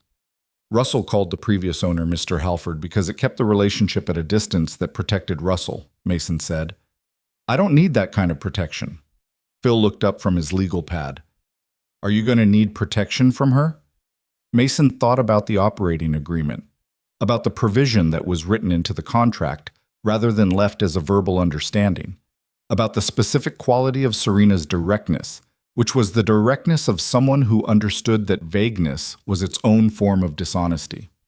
Not in the way you mean, he said. Juan. The first 2 weeks were not smooth. He hadn't expected them to be. He'd told Phil they'd be complicated, and he'd been right. Complicated was the accurate word for the texture of those 2 weeks, the specific friction of a place recalibrating its understanding of who had authority and what that authority was for. There were people who tested it, not dramatically. Nobody walked into Mason's office and delivered a manifesto. It was smaller than that. A production supervisor who scheduled a Line 3 run without notifying maintenance, because that had been the unofficial practice under Russell. Move fast, document later, hope nothing breaks. A mid-level manager who sent a safety concern report to the old general inbox rather than the new 24-hour response system Mason had established.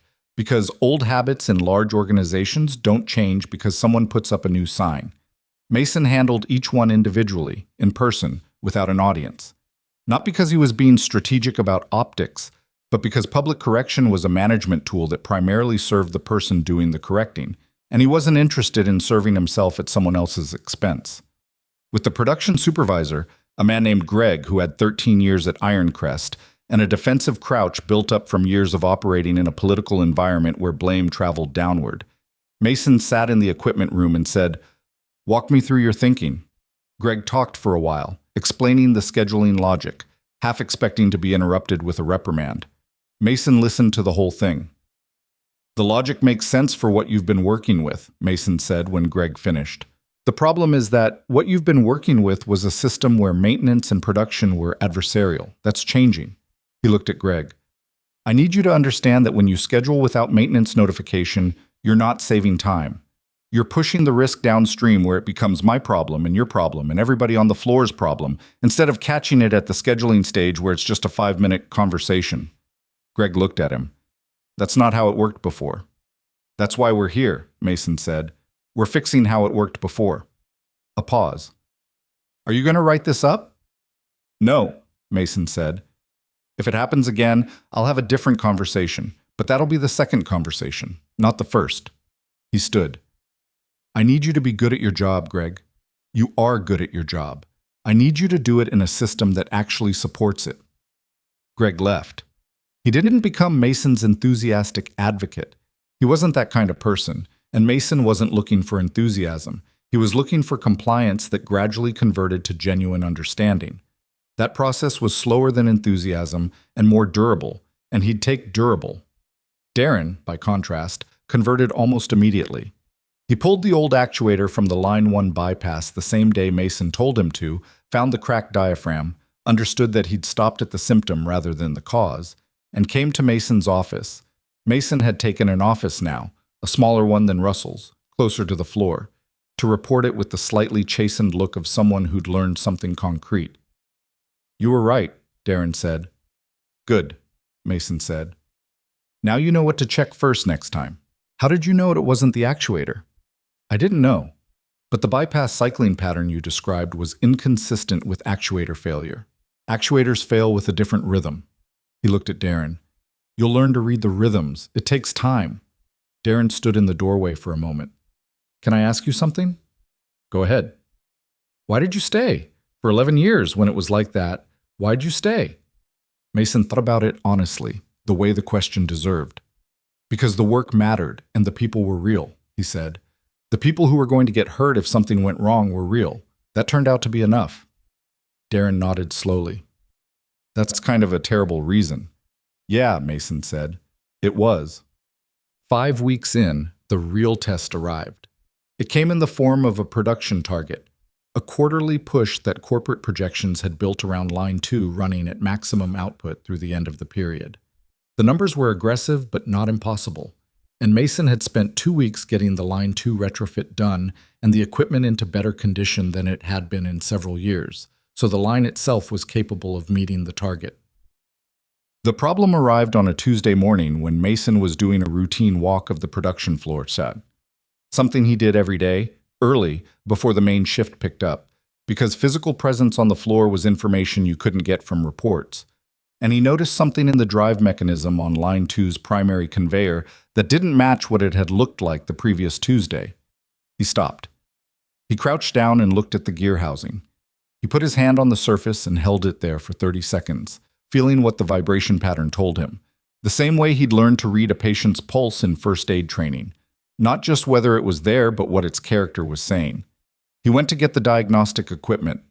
The wear pattern on the primary drive gear was consistent with a developing failure that wouldn't announce itself dramatically until it was complete. It was the kind of thing that could run for another week, or could go in 2 days. The variables were load and heat, and a third factor that was essentially random, and the consequence of it going was a production shutdown that would be dramatically longer and more expensive than the preventive stop would be, plus potential injury to floor workers if the failure was sudden. He also understood exactly what stopping Line 2 right now would mean for the quarterly numbers. He sat with this for about 3 minutes, which was his version of deliberating, and then he went to call Serena. She picked up on the second ring. She was in a meeting. He could tell by the quality of the background silence, the particular hush of a room where people are listening and pretending not to. And she said, "Mason, give me 2 minutes," and came back in 90 seconds. "What's the issue?" He described the wear pattern. He described the failure risk and the variable timeline. He described what stopping the line would mean for the quarterly target and what not stopping it could mean for both the equipment and the people running it. There was a pause. "Stop the line," Serena said. "You haven't talked to your projections team." "I don't need to talk to my projections team to know that an injured worker costs more than a missed quarterly target, and that a missed quarterly target can be explained, and that an injury that was preventable is something different." Her voice was precise and without theater. "Stop the line. Document everything. I'll handle the projection conversation. There are going to be people in your organization who push back." "There are always people who push back," she said. "That's what the documentation is for." He stopped the line. The inspection confirmed the wear. The gear housing came apart with the specific reluctance of something that had been holding on past its useful service life. And when the component was out and they could see the contact surface, Darren made a sound that was part surprise and part the specific recognition of a person who's understood intellectually that something could fail catastrophically and is now seeing the physical evidence of how close it came. "How long would it have run?" Darren asked. "Maybe 4 days," Mason said. "Maybe less." What would have happened? Sudden drive failure at full load. The downstream tension on the conveyor would have released all at once. He looked at Darren. "Think about what's at the downstream end of line 2 at full production." Darren thought about it. His expression did the thing it did when the abstract became specific. "Fatima's team," he said quietly. Fatima ran the packaging station at the Line 2 terminus, with 4 workers who spent their shifts in close proximity to the conveyor end. Fatima's team, Mason confirmed. He documented everything: photographs, measurements, timestamps, the diagnostic data, the visual evidence of the wear pattern, the conversation with Serena. All of it went into the operational record in the precise, organized way that Mason had documented things for 11 years. Except that now when he filed it, it went somewhere. The quarterly target missed by 8%.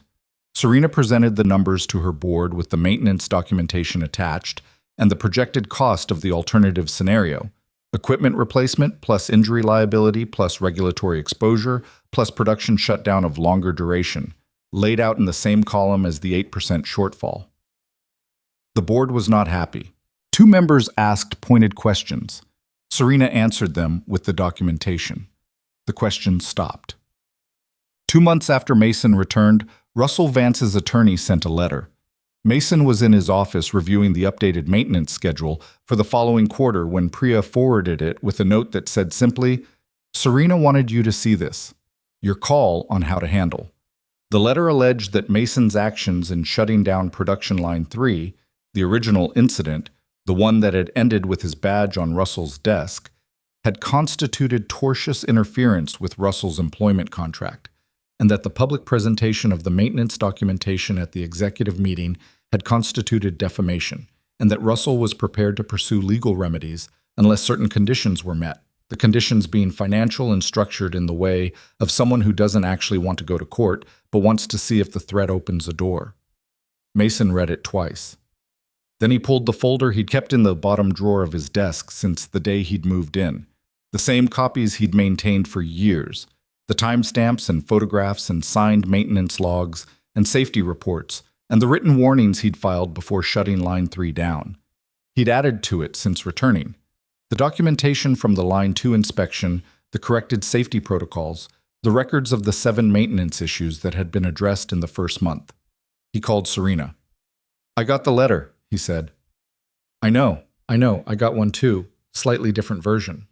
Her voice was dry in the way it got when she was containing something. "What do you want to do?" "Send him the documentation," Mason said. "All of it. Let his attorney look at it." "And if he proceeds anyway?" "Then he proceeds and we respond. But I don't think he'll proceed." He looked at the folder. "A lawsuit requires him to establish that my safety reports were wrong, that the seal was fine, that the Line 2 gear housing was fine, that I fabricated or exaggerated the risk." He paused. He'd have to argue all of that in front of a judge while the documentation sits in the public record. Serena was quiet for a moment. "You're very calm about this." "I documented everything," Mason said. "I've been documenting everything for 11 years. This is exactly why." She sent the documentation to Russell's attorney that afternoon. The response took 9 days. Mason assumed the 9 days were the attorney reviewing the material and having a frank conversation with his client about the gap between what Russell wanted to be true and what the paper trail said. And when it came, it was 3 sentences. Russell would not be pursuing the matter further. No admission of anything, no acknowledgement of anything, just 3 sentences that meant, "We looked at what you have, and we're done." That might have been the end of it, and for a few weeks Mason assumed it was. Then, on a Wednesday evening in early spring, his phone rang with a number he recognized after a second. Russell's direct line, the one that had been in the company directory for 11 years, and that Mason had never had reason to call. He almost didn't answer. He answered. "Cole," Russell said. "It came out the way things come out when someone has been rehearsing them, and the rehearsal hasn't quite smoothed out the rough edges." "Russell," Mason said. Silence for a moment. Outside Mason's kitchen window, the April light was doing what it did in that particular hour before sunset, low and amber and long, spreading across the countertops in a way that always made the kitchen feel briefly warmer than it was. "I'm not calling about the legal thing," Russell said. "Okay. I wanted to—" A pause. The pause of someone who has arrived at a word and discovered it feels different out loud than it did in their head. "I wanted to say that you were right. About the seal. About most of it." He stopped. I'm not saying I handled it well, because I didn't." Mason leaned against the counter. He'd thought about this conversation in the abstract, what he'd say if Russell ever acknowledged it, whether he'd find satisfaction in it. He didn't, exactly. What he found was something more complicated and less cinematic, something closer to tired recognition. "I know you didn't handle it well," Mason said. "I was there." "I know you were." Russell's voice had the quality of something deflated. Not broken, but no longer pressurized in the way it had always been before. I wanted you to know that I know that." "Why?" A long pause. "Because I've had a lot of time to think about it, and I keep coming back to the fact that you warned me. Multiple times. In front of people. And I still—" He stopped again. "I don't know why I'm calling. I think you're calling because it's been sitting on you and you needed to say it to the person it was owed to," Mason said. "Not cruelly, just accurately. That's a reasonable thing, I suppose." "Russell," Mason looked at the amber light on the countertops. "I accept it. I'm not carrying it around. I don't have the energy for it, and I don't have the interest." He meant this. It was not generosity exactly. It was more that resentment was a maintenance burden he had decided years ago not to take on, because it consumed resources he needed for other things. "You made bad decisions. People almost got hurt." "They didn't. We fixed it. I'm doing the work now. That's enough." Russell didn't say anything for a moment. "You're a strange person, Cole," he said finally. Not as an insult, more like a statement of bewildered fact. "Probably," Mason agreed. The call ended shortly after. Mason stood in the kitchen for a minute with his phone in his hand, and then he heard Ellie's footsteps in the hallway. She'd been in her room reading, the afternoon kind of reading where you forget to come out for dinner until someone reminds you. And she appeared in the kitchen doorway with her penguin book tucked under her arm and her hair in the half-dissolved state of a braid that had been put in that morning and had been living its own life since. "What are we having?" she asked. "I haven't decided yet," Mason said. "Can we have the pasta with the tomatoes?" "Yeah," he said. "We can do that." She climbed onto the counter stool, also technically against the rules, but the rules had a flexible interpretation on weekday evenings when the day had been long, and opened her book again, and Mason started water boiling and found the tomatoes and worked in the particular quiet companionship that had become the texture of their evenings. The two of them in a kitchen with things to do, and no need to fill the space with more than that. "Dad?" Ellie said, not looking up from the penguins. "Yeah." Abby at school said her dad comes to every single one of her soccer games. Mason set down the can opener. "Do you want to play soccer?" "No," Ellie said. "I was just saying." She turned a page. "I like that you come to the school stuff." "I come to everything," Mason said. "I know." She said it with the satisfied certainty of someone stating a fact she'd verified many times and found consistently true. "That's what I was saying." He went back to the tomatoes. Across town, in the Ironcrest facility, the night shift was beginning. The Line 2 conveyor was running on its new gear housing. Smooth, properly loaded, the vibration pattern of a system in the range it was designed for. Fatima's team at the packaging station was settling into the rhythm of the shift. Darren was 3 months into understanding the difference between symptoms and causes, and getting better at the distinction every week. Marcus had submitted 2 safety reports in the last month, both of which had been addressed within the 24-hour window Mason had established, and both of which he'd acknowledged in writing, which was something Marcus had not experienced once in 22 years prior. The facility was not fixed, not completely, not yet. There were still problems in the logs, still cultural habits that took longer to change than systems did, still moments where the old way of operating surfaced in someone's instinct before the new way had fully replaced it. Mason understood this was not a failing. This was just how large organizations changed, slowly, in layers, with setbacks, and then all at once in some areas and not at all in others. And the job was to stay patient with the parts that moved slowly while making sure the parts that mattered most moved first. He was doing that. I was doing it in a way that was imperfect and occasionally exhausting and sometimes lonely in the specific way that leadership is lonely. Because there are decisions you make that you can't fully explain to the people affected by them, and you carry those decisions alone until the evidence confirms whether you were right, and the waiting is something you develop a tolerance for rather than a comfort with. But he was doing it. And for the first time in 11 years, the work he was doing was going somewhere other than a drawer that nobody opened. That was not nothing. That was, in fact, most of what he'd needed all along. Not the title, not the compensation, not even the vindication of the conference room with the dashcam footage on the screen. Just the basic dignity of work that was allowed to land. Of a warning that actually stopped the line. Of a report that actually got read. He thought about this sometimes, late in the evenings after Ellie was asleep, sitting at the kitchen table with the lamp on and the rest of the apartment dark. The way you think about things when the day's noise has cleared enough to hear yourself. He thought, this is what it was supposed to look like. And then he went to bed, because 5:45 came early, and the floor didn't wait, and some things hadn't changed, and he didn't want them to. 6 months after Mason walked back through the doors of Ironcrest, Serena called him into a meeting that wasn't on his calendar. That was unusual. Serena scheduled everything.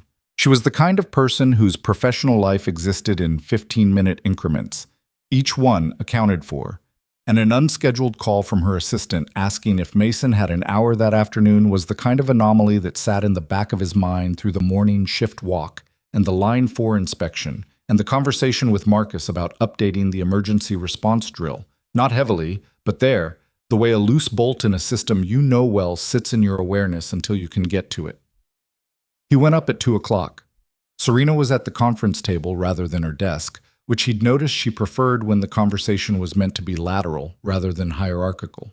She had a folder and a cup of coffee that looked like it had been there long enough to be cold, and she was reading something when he came in and she finished the paragraph before she looked up, which was also typical.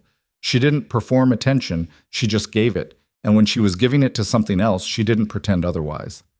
"Sit down," she said. He sat. She closed the folder and looked at him with the direct, evaluative quality she'd had in every serious conversation they'd had since the first one. 6 months of working together had not softened it. If anything, it had become more comfortable, not because it had changed, but because Mason had stopped reading it as assessment and started reading it as the way she simply looked at things she was paying attention to. "I want to talk to you about something larger," she said. "And I want to do it before the quarterly review so you don't hear it in a room full of people and feel like you're being positioned." "I appreciate that," he said.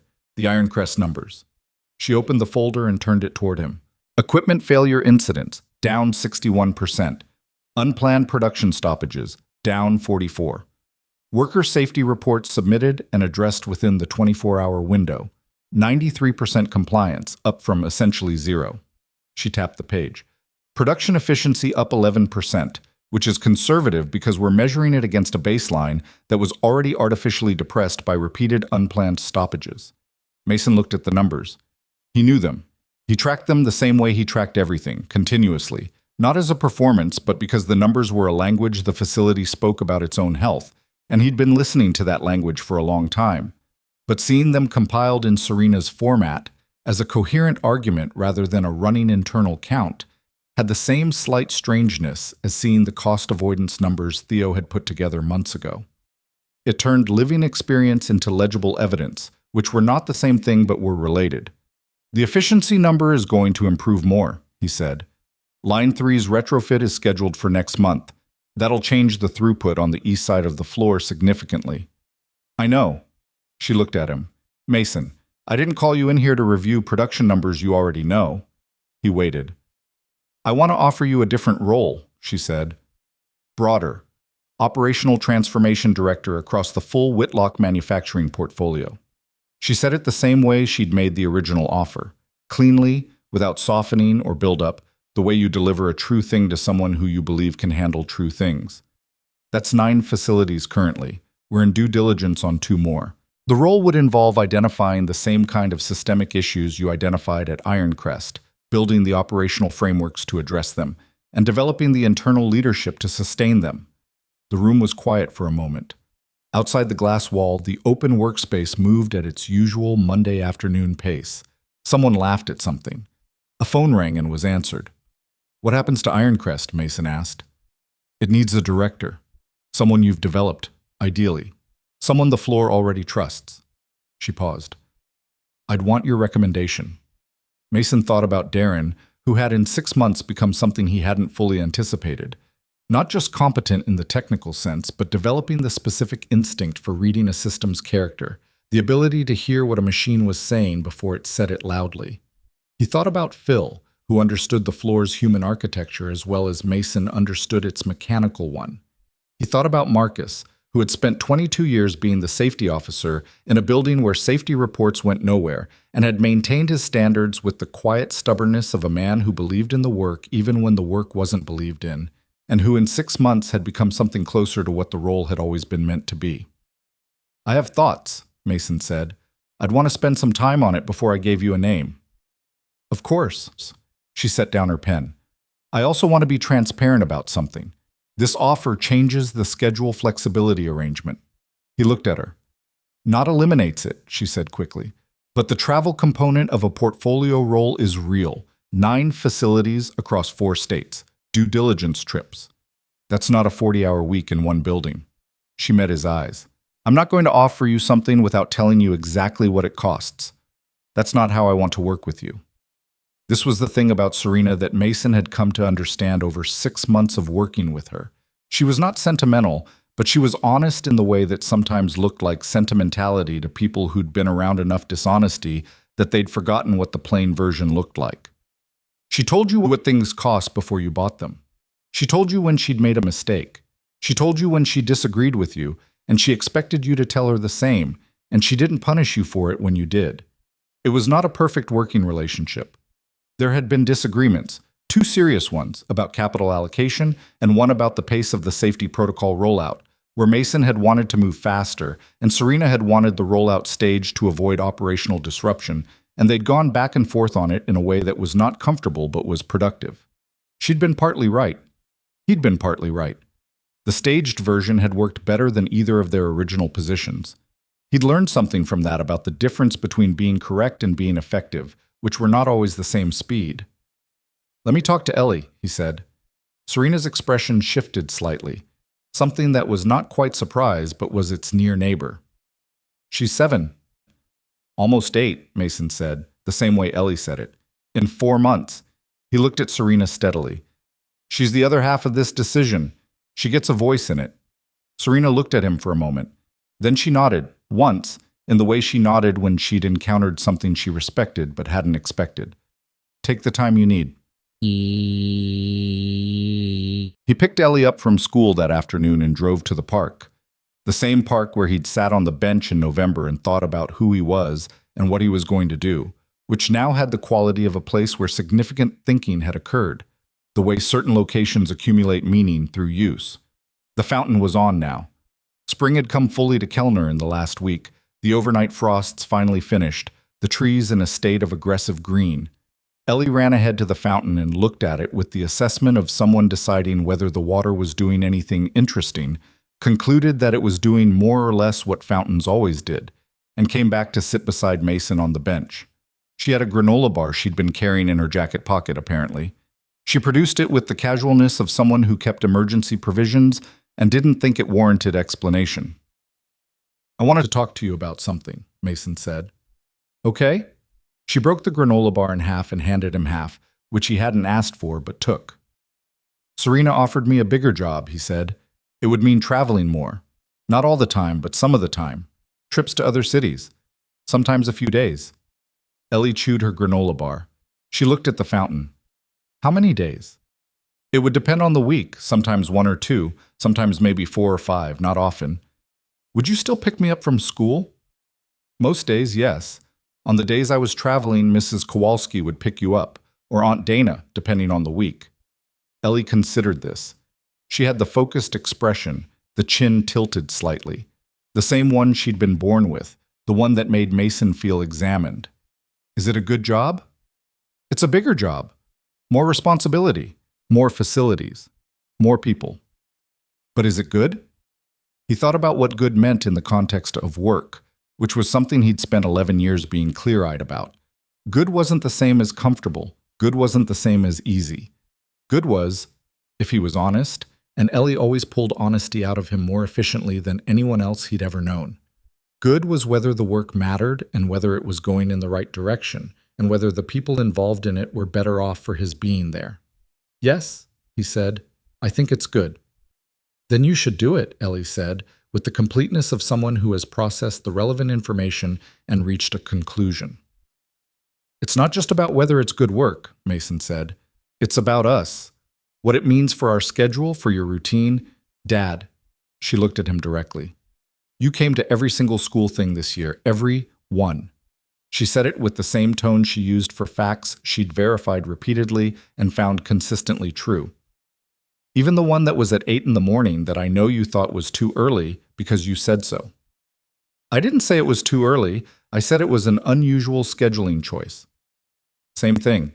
She ate the last of her granola bar. I know you're going to keep coming, even if you have a bigger job. She said it without drama, as simple fact. And I know you'll be home when it matters.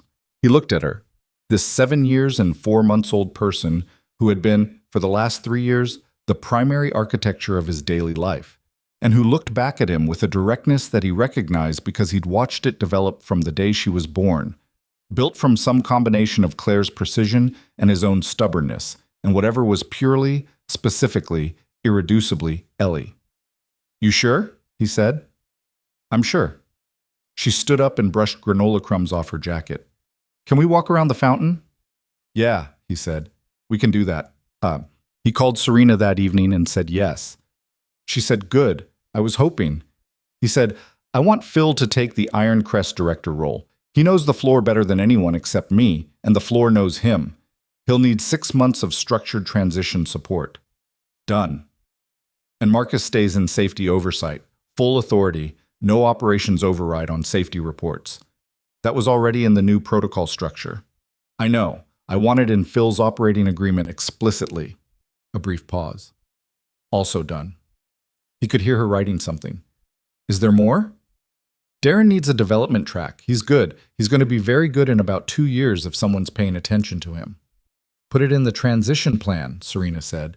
I'll make sure it's funded. He stood at the kitchen window, the one that looked out over the street, the same window he'd stood at the morning after he was fired, trying to work out what came next. And he looked at the spring evening, which was warm enough that a few people were out walking, and he thought about the 11 years he'd spent in a building where the right things went unrewarded and the wrong things got compounded, and about the specific night in a rainstorm when a burning car had changed the geometry of everything, not because it was dramatic, but because it had put him and Serena in the same place at the same moment, and let her see clearly who he was before she had any reason to look.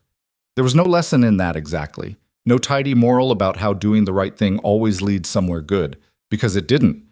He'd watched good people do the right things for years and get worn down by it, leave, swallow the loss, and move on. The world didn't automatically reward what it should reward. He knew that better than he knew most things. What had happened to him was not a guarantee extended to anyone. It was a specific sequence of events involving a rainstorm and a hydraulic seal and a woman who happened to be rigorous enough to look at evidence before drawing conclusions. And the fact that he'd been documenting things for 11 years meant that when she looked, there was something to see. The documentation was the lesson, maybe. Not the grand one. Not virtue is rewarded or anything as clean as that. The smaller, more specific one, that when you can't control whether anyone is paying attention, you can control whether the record is accurate. You can make sure that if someone ever does look, they find the truth rather than the version of it that was convenient for somebody else. He'd done that. For 11 years, in a building that didn't deserve it, he'd kept the record true. And it turned out to matter, in the end, to exactly one person with enough power to act on it. That was enough. That was more than a lot of people got. He called Phil the next morning before the shift started. Phil answered with, "I already heard," which meant Priya had called him, or the building's information network had done what it always did. "You heard what specifically?" Mason asked. "That you're moving up, portfolio role." A pause that had the quality of something being held carefully. "And that you're recommending me for director." "I am," Mason said, "if you want it." Silence for a moment, long enough to be a real one. "That's a big job," Phil said. "It is." "I'm not you." "I know you're not me," Mason said. "That's not what the job needs. The job needs someone who knows the floor, and who the floor trusts, and who understands that the work isn't about making the numbers look good. It's about making the facility actually be good." He paused. "That's you." "What if I make mistakes?" "You'll make mistakes," Mason said. "I'll be around. So will Serena. And I'm going to put together a transition document that covers everything I know about this building, every system, every quirk, every person, and what they need to do their best work." He meant this. He'd already started it in his head, the way he started maintenance plans, by mapping the whole system before he touched any individual part. "You won't be doing it alone." Phil was quiet again. Then, "Does Darren know about his development track?" "Not yet. I was going to tell him today." "Can I be there when you tell him?" "Why?" "Because I want to see his face," Phil said, with the plainness of a man who had watched Darren work for 3 years and had the specific affection for him that comes from seeing someone grow in real time and wanting to acknowledge it. "Yeah," Mason said. "Come find me after the morning walk." The transition took 3 months. Not because the handoff was complicated. Phil was, as Mason had assessed, exactly the right person, and the floor responded to him with the particular ease of workers receiving someone they already knew, rather than someone they were being asked to accept. But because Mason was methodical about it. He'd spent 11 years watching what happened when knowledge lived in one person's head, and no institutional structure existed to preserve it when that person left. He was not going to reproduce that problem on his way out. He wrote the transition document. It was 73 pages, which Serena called excessive and Phil called essential, and Darren read in 2 sittings with the intensity of someone studying for something real. It covered the mechanical history of every active line, the maintenance schedule logic, and why it was structured the way it was, the personnel notes, not evaluations, observations, who worked better with clear instruction versus autonomy, who needed feedback delivered in private versus who could receive it in the group, who was closer to ready for more responsibility than their title suggested, and who needed more time than their experience implied. He wrote a section on documentation, how to keep records that would still be legible and useful in a decade, how to structure safety reports so they couldn't be buried, how to create redundancy in the record so that a single person's decision couldn't erase what was true. He wrote a section on the 24-hour response window and why it mattered, which was less about the policy and more about what the policy communicated to the people who filed the reports. That section was 4 pages. He'd thought it would be 1. He spent his last official week as Ironcrest director on the floor more than in his office, walking the lines, stopping to talk to people he'd worked alongside for over a decade, some of them, and people he'd known for 6 months, and people he barely knew by name, but whose work he'd been observing long enough to recognize by its character. On his last Thursday, Fatima stopped him at the Line 2 packaging station. She was 51, had been at Ironcrest for 16 years, and had a way of speaking that was economical to the point where every sentence felt considered. "I heard you're going," she said. "Next week," Mason confirmed. She looked at him with the particular assessment of someone who has been working on a production floor long enough that she no longer wasted the look on people who weren't worth it. "The gear housing," she said. "Yeah. I know what would have happened." She said it simply. "My team knows. We talked about it." Mason nodded. "Thank you," she said. It was the same thing the woman in the ditch had tried to say 6 months ago, through smoke and a concussion, and he'd moved past it then because there was a child waiting in a truck, and the paramedics had things in hand. He didn't move past it now. He let it land the way it was meant to. "Do your job well," he said. "That's all I ever wanted from anyone here." She nodded once and went back to her station. His first trip as portfolio transformation director was to a facility in western Ohio, a mid-size metal fabrication plant that Whitlock had acquired 8 months earlier, and that was underperforming in the specific familiar pattern of a place where the operational knowledge lived in the workers and the decision-making authority lived somewhere else entirely. He flew out on a Tuesday morning, early enough that he dropped Ellie at school before he left, and promised her he'd be back by Friday dinner. And she'd said, "I know," with the same certainty she always brought to things she'd verified and trusted.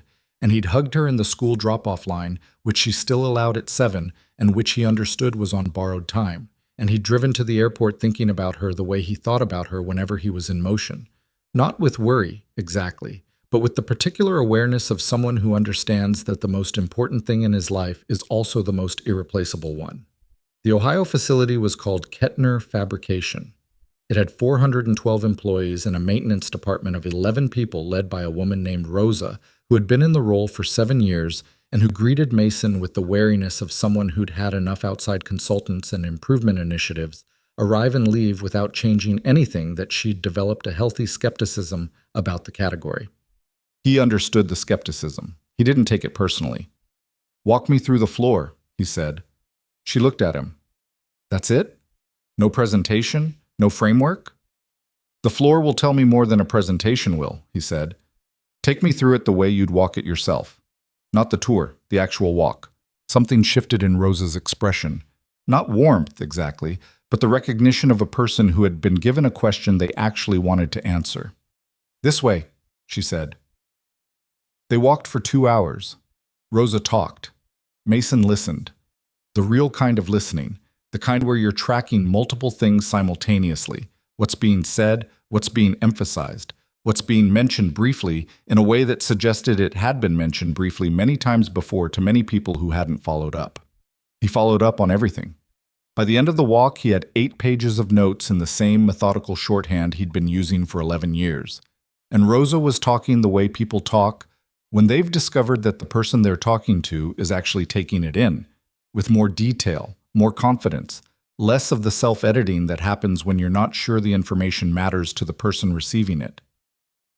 "One more question," Mason said as they came back to the maintenance bay. "What?" "The problems you filed and had ignored. How many of them are still in the system?"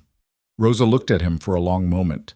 Then she went to a filing cabinet that was physically in the maintenance bay, a real cabinet, not a digital system, and pulled out a folder that was thick enough to suggest years of accumulation. She set it on the work table. Mason looked at it. He thought about his own folder, the one he'd kept for 11 years, the copies of everything he'd filed and everything that had been ignored, the timestamps and the photographs. The folder he'd put in the bottom drawer of his desk in the last days at Ironcrest, the one he'd finally given to Marcus as an operational record and a reminder. He thought about what Serena had said in the conference room with the glass wall. "I concluded that you've been doing a version of the same thing at Ironcrest that you did on the highway, preventing disasters that other people didn't want to see coming." He opened the folder. "Start from the beginning," he said.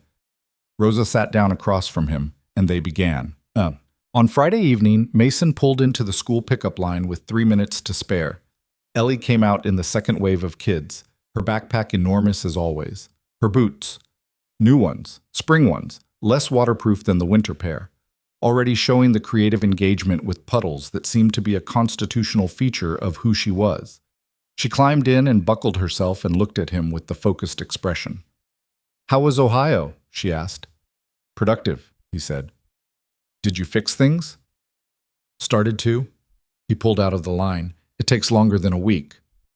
"But you'll go back?" "I'll go back."